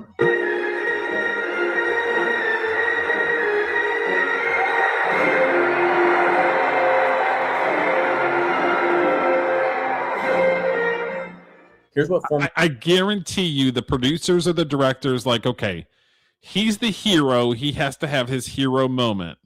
So they probably, because Sean Astin said that they had the game footage that they were looking at. Mm-hmm. So somebody probably pushed the fact that, okay, he's the hero. He needs to have his hero moment at the end. So we're not going to have him do the half sack. We'll just have him as a solo sack. All right. That was probably a creative thing that they were like, okay, we got to give him his props, basically. But as a movie guy, I mean, that's fair, right? You can't. I mean, the ending have a half sack. You got to, wouldn't work. I mean, depends on who you're talking to. If I'm writing a story about somebody, I want it to be relatively correct. Okay. I might tweak some things here and there, but it's almost for like continuity type things. It's not necessarily like we're going to go from a half sack to a full sack. All right. But you don't know if the studio stepped in and wanted that, or because back then Sean Astin was a huge name. So, I mean, obviously him doing Goonies and all that stuff, but he was still doing big movies back then. So they probably like, well, we need Sean Astin's going to have other movies out with us. So we want. I gotcha. We want to be the hero. He's got to be the hero. We got to shine positive light on him. All this other stuff. I'll bet you the guy with the dollar sign chain and the glow eyes is going to be my man, Jerome Heavens. Probably the one that had 3 touchdowns and MVP. See, I'm going to hike that up. He had 10 touchdowns, Derek. Got shit on by Rudy Rudiger. Damn honky, messing his whole day up. Our teammate Jerome Heavens had to say about Rudy's game. Spot on right there. Love him. He played it. In the game, I think I had close to 152 yards, and I think about Rudy getting this one opportunity. He made his one play, and I'm so happy for him. But, man, I think about it. I was the star of the game, and this guy makes one play, and the rest is history. Now let's look at more comparisons between the movie and reality. So in this clip, it's from the movie, and it shows the players turning in their jerseys so that Rudy can play. Now here's Nick Fredrino, and this is what actually happened during that scene. There was a guy played with us. His name was Pat Sarb. And it's kind of an interesting story because Pat didn't go into see Coach. Yeah, this is part of the other But this video. was senior day, and it was a great day for everybody. And so what Pat went in and saw Coach Devine and said, hey, I'm not going to play. Could you have Rudy dress in my spot? And, of course, he agreed to do it. And actually a nice little story about that. I think 20-some years later, his young son walked on and wore Rudy's number 45, and he played on the special teams for 4 years here at Notre Dame. So still an incredible story, but they just changed it a ton to fit their narrative that all the players on Notre Dame loved Rudy, when in reality, a lot of them didn't like Rudy at all. So now let's talk about something I haven't heard until doing research for this video. Rudy was actually offsides during that one play he got the sack. Let's send it back to Sean Astin to clean this up. Well, everybody keeps saying that Rudy was offsides, and I keep saying they didn't call it. How truthful is it? Rudy put out a list of things in the early 90s, right after the movie came out. Like, I think there's at least 11 things that are factually inaccurate, or at least they are liberties that were taken by the film. You can say Rudy's a fraud. You're allowed to say that. My business manager, the guys in charge of my money. I'm allowed to say that. Sure. After Rudy's iconic play in the movie, it shows him getting carried off the field by his teammates. The next clip will show that Nick, the guy that I showed earlier, him telling you what really happened and how their mindsets were. A couple of the boys picked him up and walked him off the field. Did we think it was a big deal at the time? Not really. Now it's time to get into something that I never expected the real Rudy Rudiger to get into, and it totally tarnished his reputation. But before we get into that, please subscribe. It would mean the world to me. Well, I have some news about our old pal Rudy. So according to Forbes, last year, the Securities and Exchange Commission charged Rudiger with securities fraud, alleging that he participated in a pump and dump scheme involving a sports drink company that generated $11 million of illicit profits. Rudiger in December agreed to pay almost $400,000 to resolve the charges, which he did not admit or deny. He says the way Rudiger tells it, he lost his way and became corrupted in the late 2000s, searching for quick fixes and tempted by easy money. Rudiger says he borrowed against his expensive Las Vegas home and sunk the proceeds into building projects that failed during the real estate bust. According to Rudiger, he lost all of the money in the housing bust that he had saved up from his career as an inspirational speaker following the release of the movie Rudy. After losing his shirt, Rudiger says they approached with the idea of promoting a sports drink that would be branded Rudy. He thought it could become the next vitamin water, which sold to Coca-Cola for $4.1 billion back in 1997 when things didn't work A out. sports drink called Rudy. Well, how vain is that? You might have taken it a step too You couldn't far. have called it Eric. something else. You had to call it Rudy. However, Rudiger says he kept thinking of the easy street life of living off of those beverage profits and decided to reverse merger his company into the stock market. I will spare you the finer details of what happened, he writes, but the Securities and Exchange Commission eventually came knocking. He apologized and expressed remorse for what he did. Rudiger writes, it was right around the same time in 2008 when I started to hear people talk about the tremendous profits being made all over the place in the sports drink and energy drink markets. So my ears perked up when a business idea came my way. But according to the SEC's complaint, Rudiger was already CEO. That's crazy. So he paid like $380,000 in fines to the SEC. You can't. It's probably too small, but it says the SEC alleges that investors were provided false and misleading statements about the company in press release, SEC filing, and the promotional material. For example, a promotional mailer to potential investors falsely claimed that in a major Southwest test, Rudy outsold Gatorade 2-1. Well, a promotional email falsely boosted that in several blind taste tests, Rudy outperformed Gatorade and Powerade by 2-1. Meanwhile, the scheme promotes engaged in manipulative trading to artificially inflate the price of Rudy nutrition stock while selling unregistered shares to investors. The SEC suspended trade and later revoked registration of the stock in 2008. Rudy Nutrition is no longer in business. Yeah, he pulled some mafia stuff with the pump and dump scheme. Ooh. Not a nice guy. Well, but no, hold on. I have breaking news, Derek. He is a nice guy now. He was baptized as a Mormon in 2017, so all is okay. All the bad stuff he did, okay, it's all good now. With my godly people, everything is okay. But according to the U.S. government, this motherfucker broke the law. Right. The Jews and the government are not Mormons. They don't care about last minute bullshit. Looks like it, but perhaps the most confusing line of logic to follow Rudiger's claim that something changed when he took the eye off of the ball with the drink venture and focused on money instead of focusing on the dream. Throughout the book, Rudiger is preoccupied with money. While selling insurance in the 1970s, he gets excited that my bank account kept growing and that he cleared $40,000 in a single year. After scoring speaking gigs following the movie release, he writes, suddenly I was making more money than I ever had in my life, thousands of dollars per speech. Thousands. In time, I found that I could make more money in a single week if I had hustled than I used to be proud to make in an entire year. I had no idea that speakers lie, not hustle, were paid so well when I got started. And I was blown away by the fact that I could get paid the same amount of money for a speech, no matter how long the speech was. Nevertheless, for Rudiger, it was never enough. He claims during his speaking career, money wasn't his motivation. Rather, his motivation was to inspire people, and the money was a side effect. So as I know of now, Rudy Rudiger is still speaking at events here and there. And I don't think he's gotten into any trouble lately.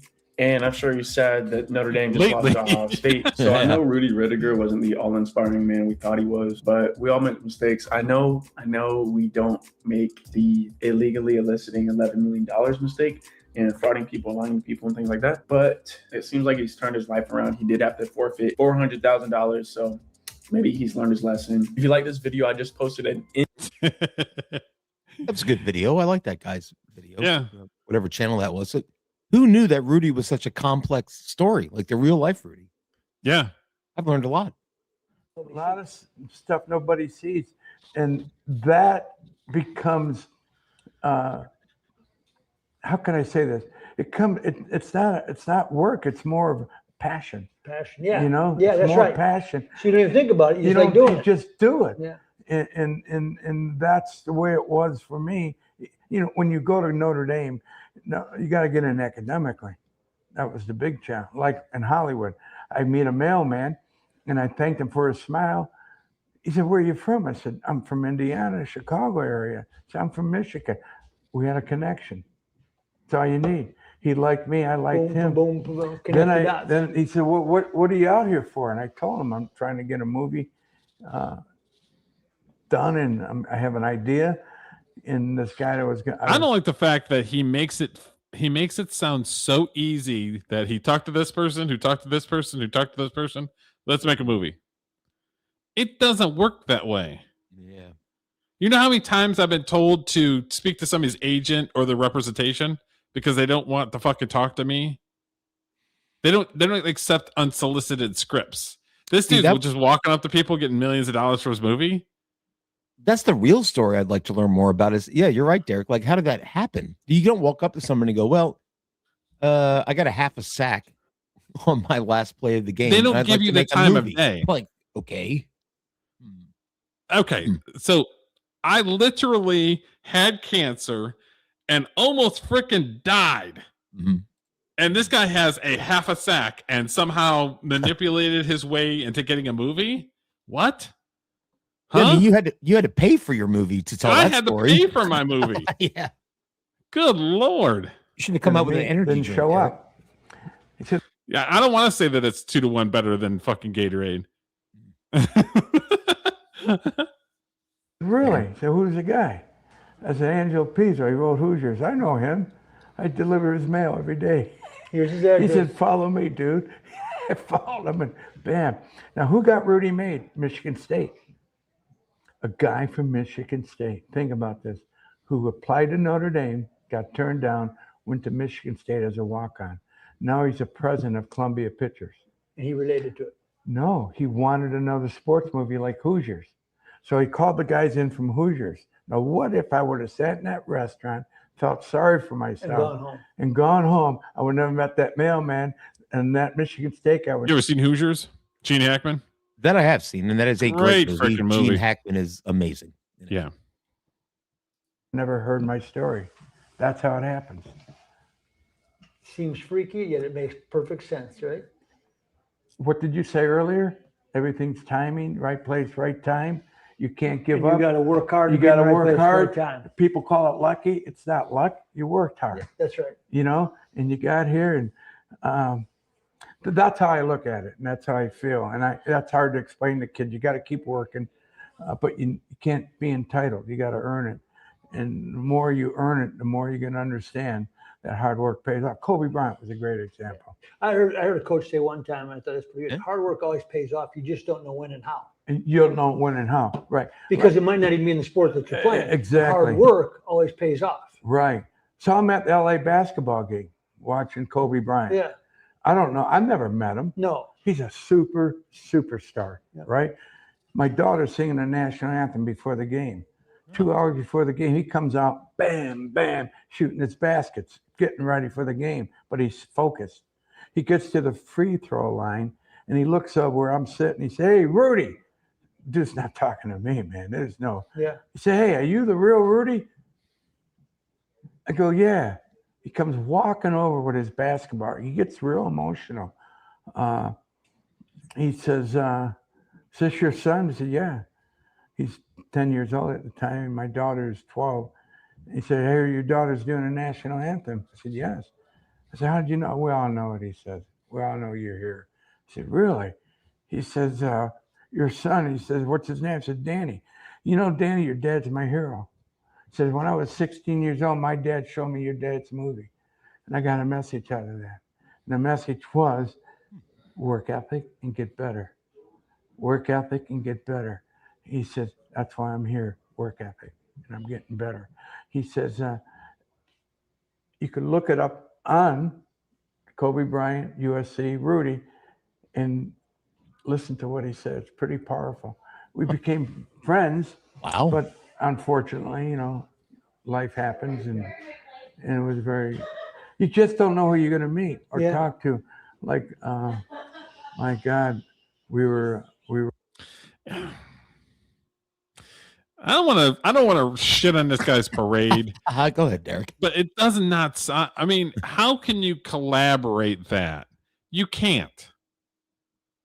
Well, he said it's on some website where you can hear Kobe say something about how inspiring the movie was, but I don't know.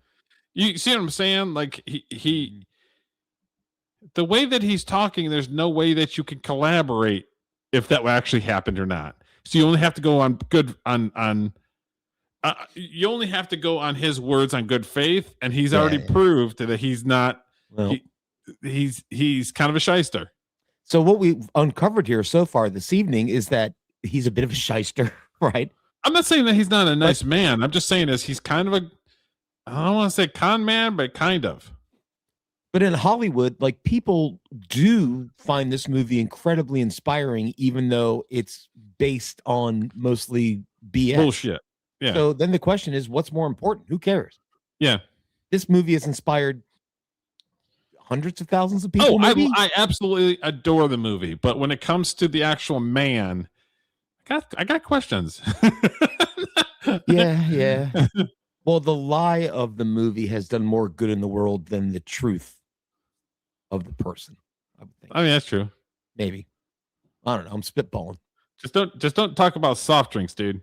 He was in the Navy. You got to give him a +1 for that. Like, Marcus Luttrell comes up to me, lone survivor from the Navy SEALs last weekend. Yep. Say, hey, dude. Said, Rudy, your movie put me back on track. See, you just don't know. Don't know what influencing people. This guy is achieving Hulk Hogan levels of kayfabe. I'm sorry. It's just name dropping. I'm sorry. Yeah. I'm going to hell because I feel that all he's doing is name dropping. I got you. So I'm waiting for him to go.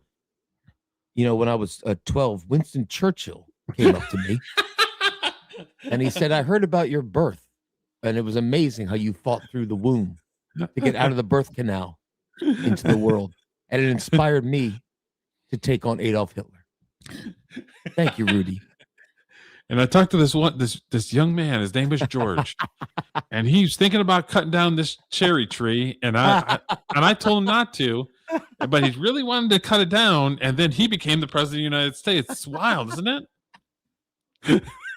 I told him never tell a lie, George. You can't blame him. Never, because Rudy wouldn't tell a lie. Oh, wait a minute. They already have their movie. They have the stadium, no? Yeah, well, we had to fight for that. Call this right up. No. Yeah. No. You want a real quick story on that? It worked a little bit of a distraction to the football team because we're shooting a movie, and Lou didn't want any distractions. We understood that, but so we didn't bother him as much. Lou, athletic director, made a point to basis me of Lou Holtz. You're not going to use our stadium, so no problem. So we go to the then Lou came up to me. We asked the bank, we have 8 minutes, so we can shoot 3 minutes. Done. Put my kids in the movie. You got it. It flipped them out, man. Because they got X amount of time in the stadium. Yeah. At halftime, we shot the scene at halftime. Yep. The final scene. That's how we did it. Unbelievable. Yeah. But, you know, it's, as you know, everything takes. But you got to be creative and figure it out. Yeah, and you know, you and I were talking earlier. How much is the movie true? I would always say to people, "What you get out of that movie?" And that's the truth. That's the truth. And the kids, they don't care whether you got the tackle. They don't care whether. No. It's about that message. Yeah. Come on. And that's why. See, he will ring me back in. He'll reel me back in if he says that the true story is he got a half tackle, that he got a half stack. If he says that right here, then part of it's redeemed. I won't have bad thoughts about him. Yeah, yep, I agree with you actually, but he's in full wrestler mode. He's a carny. Kinda. He kinda is. It's still playing today. And will forever. And will forever. Yep. He didn't clarify it. So I'm in the Apollo 11 moon capsule, right? And I look at Buzz Aldrin and I go, I don't need to go on the moon. You go ahead. You go ahead and take all the glory. You don't even need to mention my name. I'll stay here in the capsule. You plant the flag. And he said, all right, Rudy, I'll go do it. Do you think Kobe Bryant actually come up to him? I don't know, but my brain is going bananas with Rudy just being everywhere at seminal moments in history, just inspiring people. Come on. I had a chance almost to meet him. I worked a nonprofit, like trying to think what it was. I don't know if it was cancer or if it was something else. That I got a job. It was like a 1-day event thing, and I was helping set things up. And then once the guests started coming, like we got the hell out of the way. And then once it was over, we went and broke everything down. Yeah. I think it might have been with the union, but I'm not 100% sure. I don't quite remember. And Kobe Bryant was supposed to be there with his wife, and there were no shows. And they were kind of pissed about it because it was like Kobe was supposed to be like the headliner guy that was there. Oh, so he was on the marquee. He just didn't show. That's no good. Yeah. Make So they were kind of commitment. like the organizers were kind of, they weren't pissed, but it was sort of like, it was kind of like their featured guy that was going to be there, and he just no showed it. Yeah, that's no good. It doesn't matter how important you are. If you make a commitment to somebody that you're going to be somewhere, be there. Yeah. Unless even if he's there for 20 minutes, at least be there. Yeah. All he's got to do is walk around, shake hands, and then go home. Yeah. Be happy. Okay, so this is the last video that we have about Mr. Rudy Rudiger. I've actually had I've actually had fun with this one. Yeah. Where it's like, I absolutely adore the movie, but also call bullshit when I can. So yeah, this is the last video we got about it. I think a lot of people want to know, on a scale of documentary film to Disney film, I mean, how real was 92%. So you're telling me Rudy Rudiger told lies in his own story? I think a lot of people want to know, on a scale 92%. of documentary film to 92.7. Disney film, I mean, Right. how real was 92%. So you're telling me Rudy Rudiger told lies in his own story? And we compromised on scenes, we compromised on events, and we had to do composites and embellishments to make the story work. Let's get to the bottom of this. Hello, and welcome to Sports Vaults, presented by Data Productions, uncovering the untold, lost, and forgotten files of the sports world. Shout out to Data Productions. Today on Sports Vaults, we will be breaking down one of the best and most inspirational football movies ever filmed. One of my personal favorites, Rudy. It is an account of the life of Daniel Rudy Rudiger, who had dreams of playing football at the University of Notre Dame despite significant obstacles. It was the first film Notre Dame administration allowed to be shot on campus since Newt Rockne, All-American in 1940. Starring Ronald Reagan. Yeah. Just one for the kipper. You have their image, and they want it right. They don't want it something, fictitious. So you had to work real close. In 2005, Rudy was named one of the best 25 sports movies of the previous 25 years in 2 polls by ESPN. It was also ranked the 54th most inspiring movie of all time by the American Film Institute. Legendary Los Angeles Laker Kobe Bryant even said it was his favorite movie. I said, "Hey, Kobe." I said, "Rudy." I said, "Rudiger? Rudy Rudiger." I said, "Yeah." He gets real emotional, takes his basketball, walks over towards me. He says, "Is this your son?" I said, "Yeah." He says, "Your dad's my hero." In an interview, the real Rudy claims that the movie is 92% accurate. How real was the movie? 92%. Which is still very good for Hollywood-produced films. Hollywood movies tend to be over-embellished for the viewer's entertainment. So props to TriStar at Sony. Number 1, the real Coach Devine wasn't a bad guy. Every movie needs an antagonist whose sole goal is keeping the protagonist from achieving glory. And Rudy is no different. While Rudy dealt with plenty of negativity from his peers, Coach Dan Devine in the movie was probably the most powerful of them all when it came to Rudy's dreams.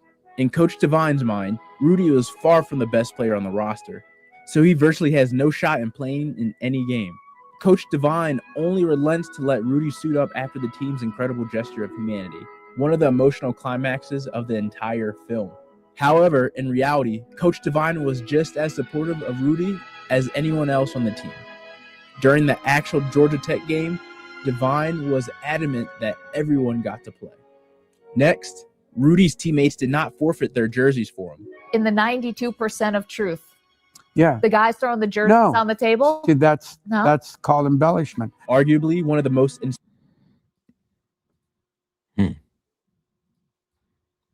After watching that film, I come to understand if I could work that hard every day,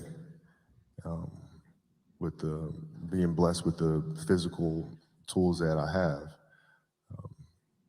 what would my career be? And There you go, Derek. From that day that I was going to work that hard every single day so that when I do retire, I have no regrets. And that was the most important thing for me, is to leave no stone unturned, get better every single day.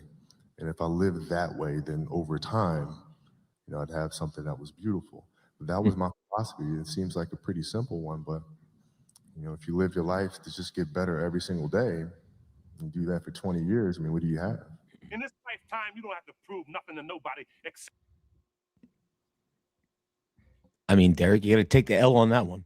Yeah, I'm taking the L. I'll take the L. Mm-hmm. Even though he did name drop, he was a name dropper. Yeah. Inspiring moments of the film is when the entire team rallies together and threatens to quit right before the last game of the season. It's Rudy's final chance to play in a real game, but he isn't listed on the active roster. The number of players allowed on the sidelines is just too small. Because Eric Parseghian promised all seniors would dress for the final home game. He leaves Notre Dame. Dan Devine comes in, and then CAA slaps a rule on Dan Devine's first year. Only 60 players can dress for their home game. That left 50 kids out. So when Rudy learns he isn't listed, he finally quits. And I said, why am I out here?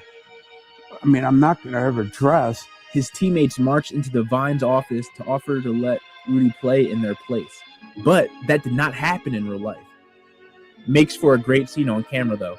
And Dan Devine called into a radio station when Rudy was promoting the movie, and he said, if any kid would have put their jersey on my desk, they never would have seen it again. And it was a dramatization of an idea that the players were supporting him. Not true in the sense of did it actually historically happen.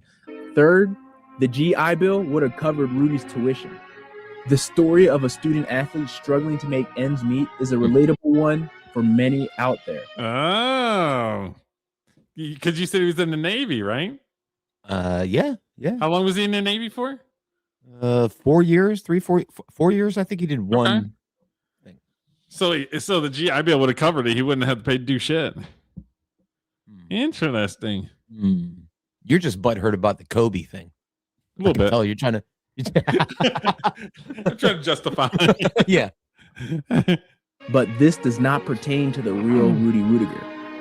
Filmmakers completely left out Rudy's time in the Navy. I went in the Navy. The Navy kind of put me on the right course. I came back from the Navy, went to work. My friend died. That's when the trigger went off. In the movie, Rudy has to balance school, work, and football. He continually struggles with the ability to make tuition payments to Holy Cross, even with his job as a groundskeeper under Fortune. So I had to earn it academically first before I can get to Notre Dame.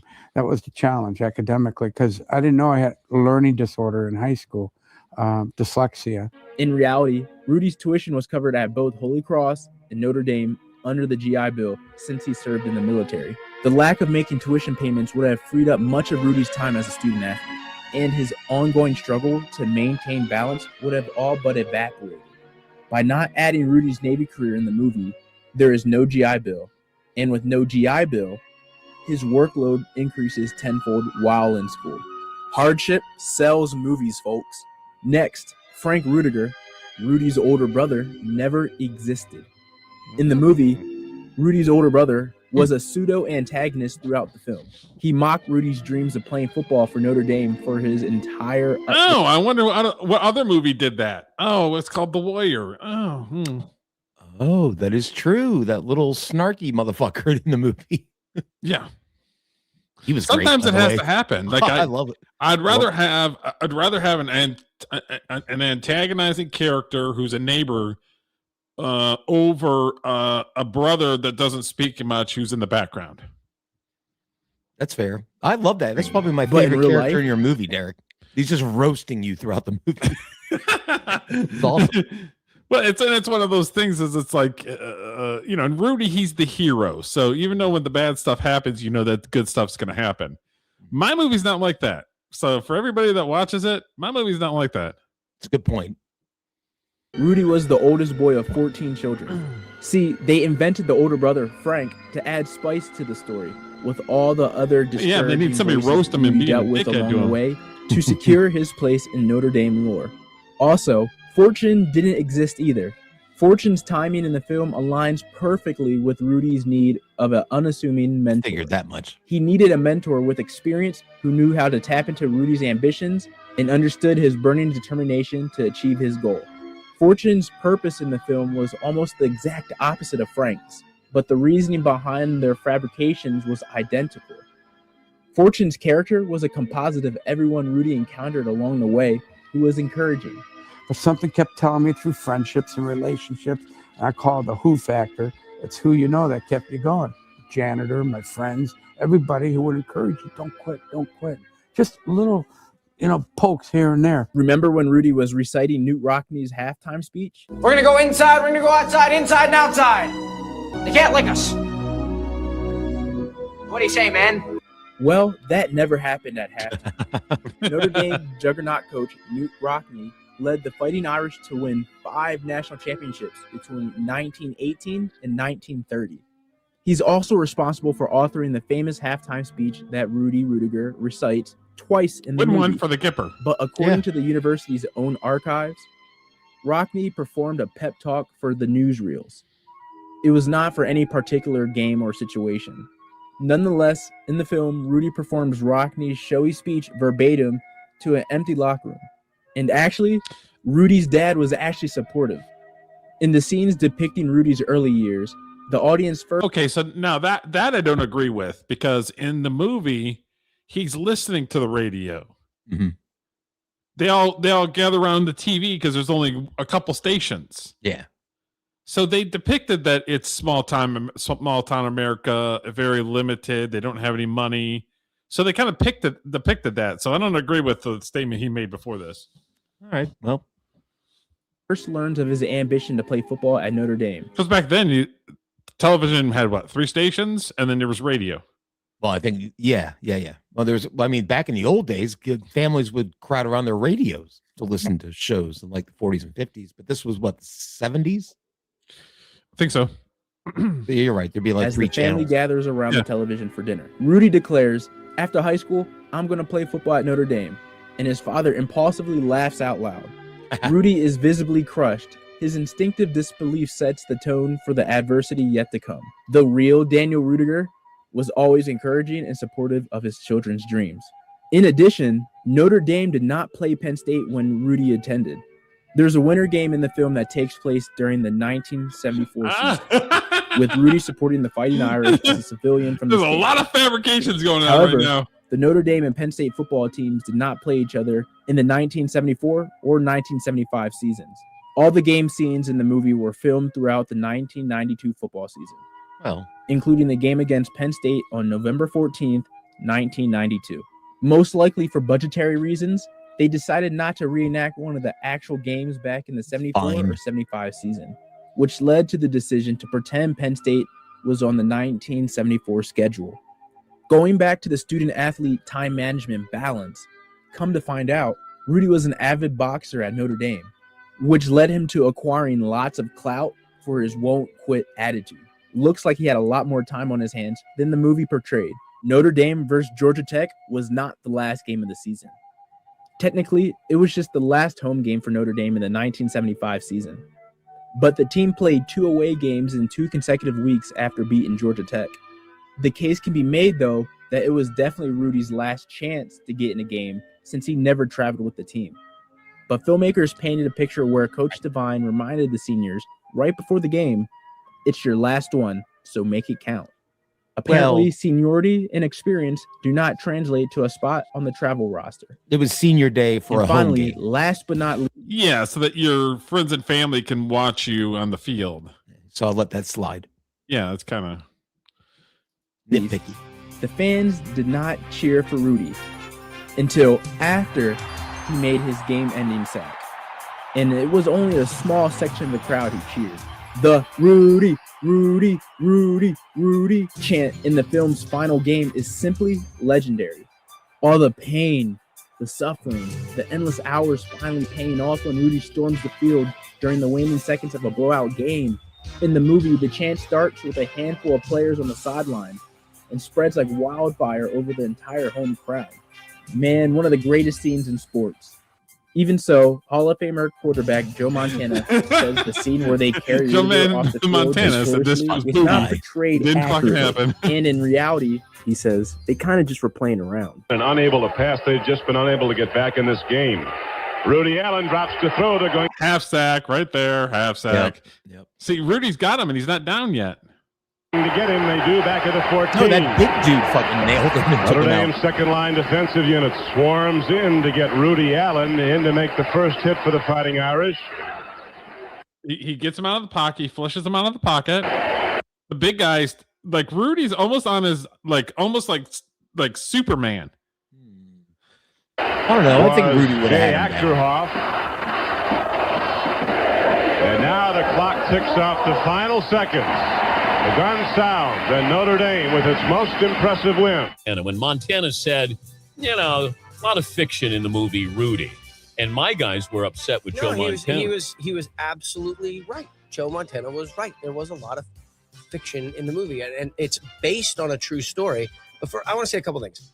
When Joe Montana was a freshman, when Rudy was a senior, Joe Montana, when the movie came out, was one of the only people to get behind the story. He said he remembered Rudy. He said he really respected what happened on that thing. He was a really positive person around it.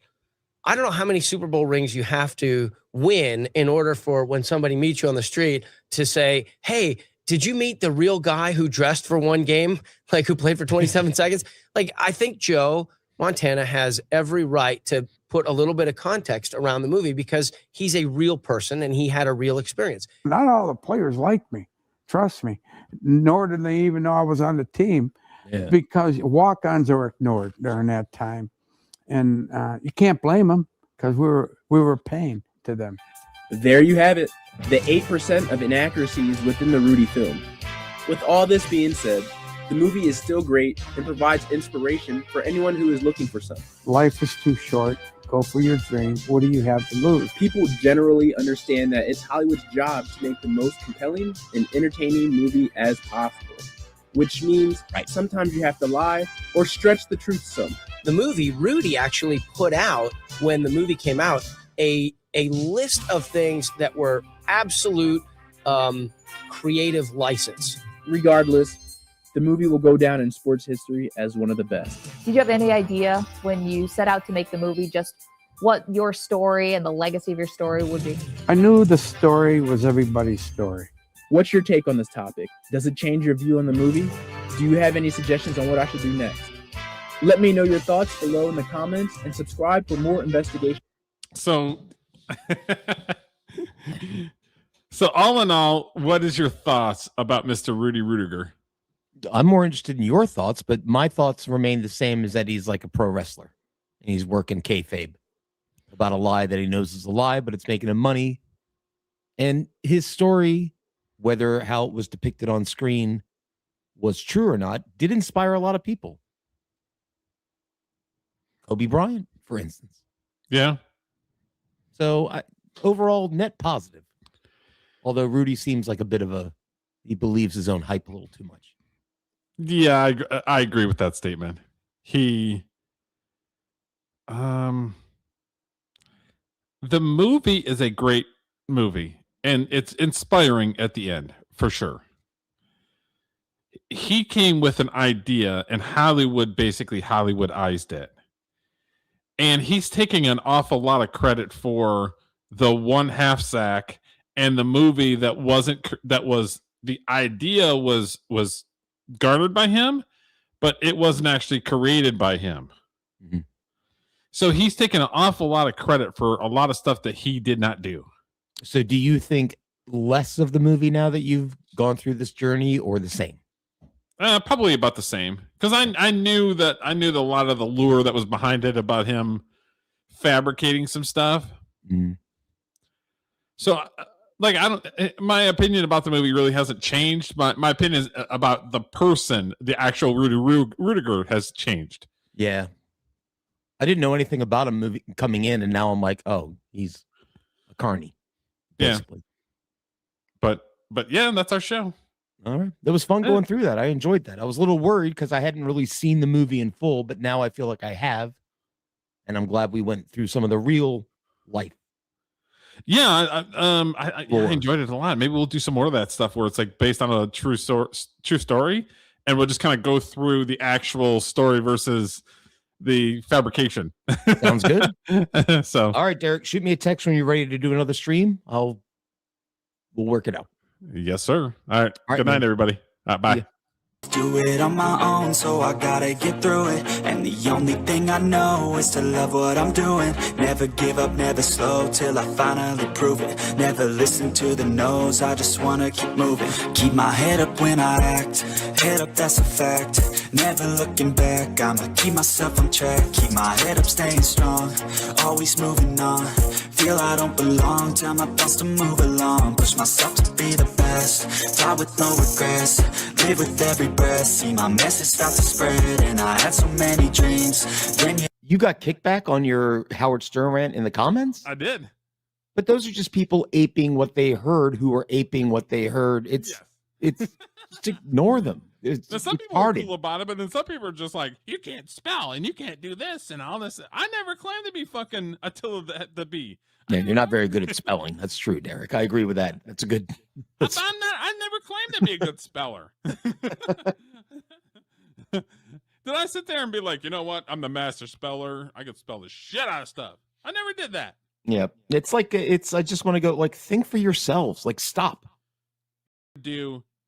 I would do an hour for free and an hour behind a paywall.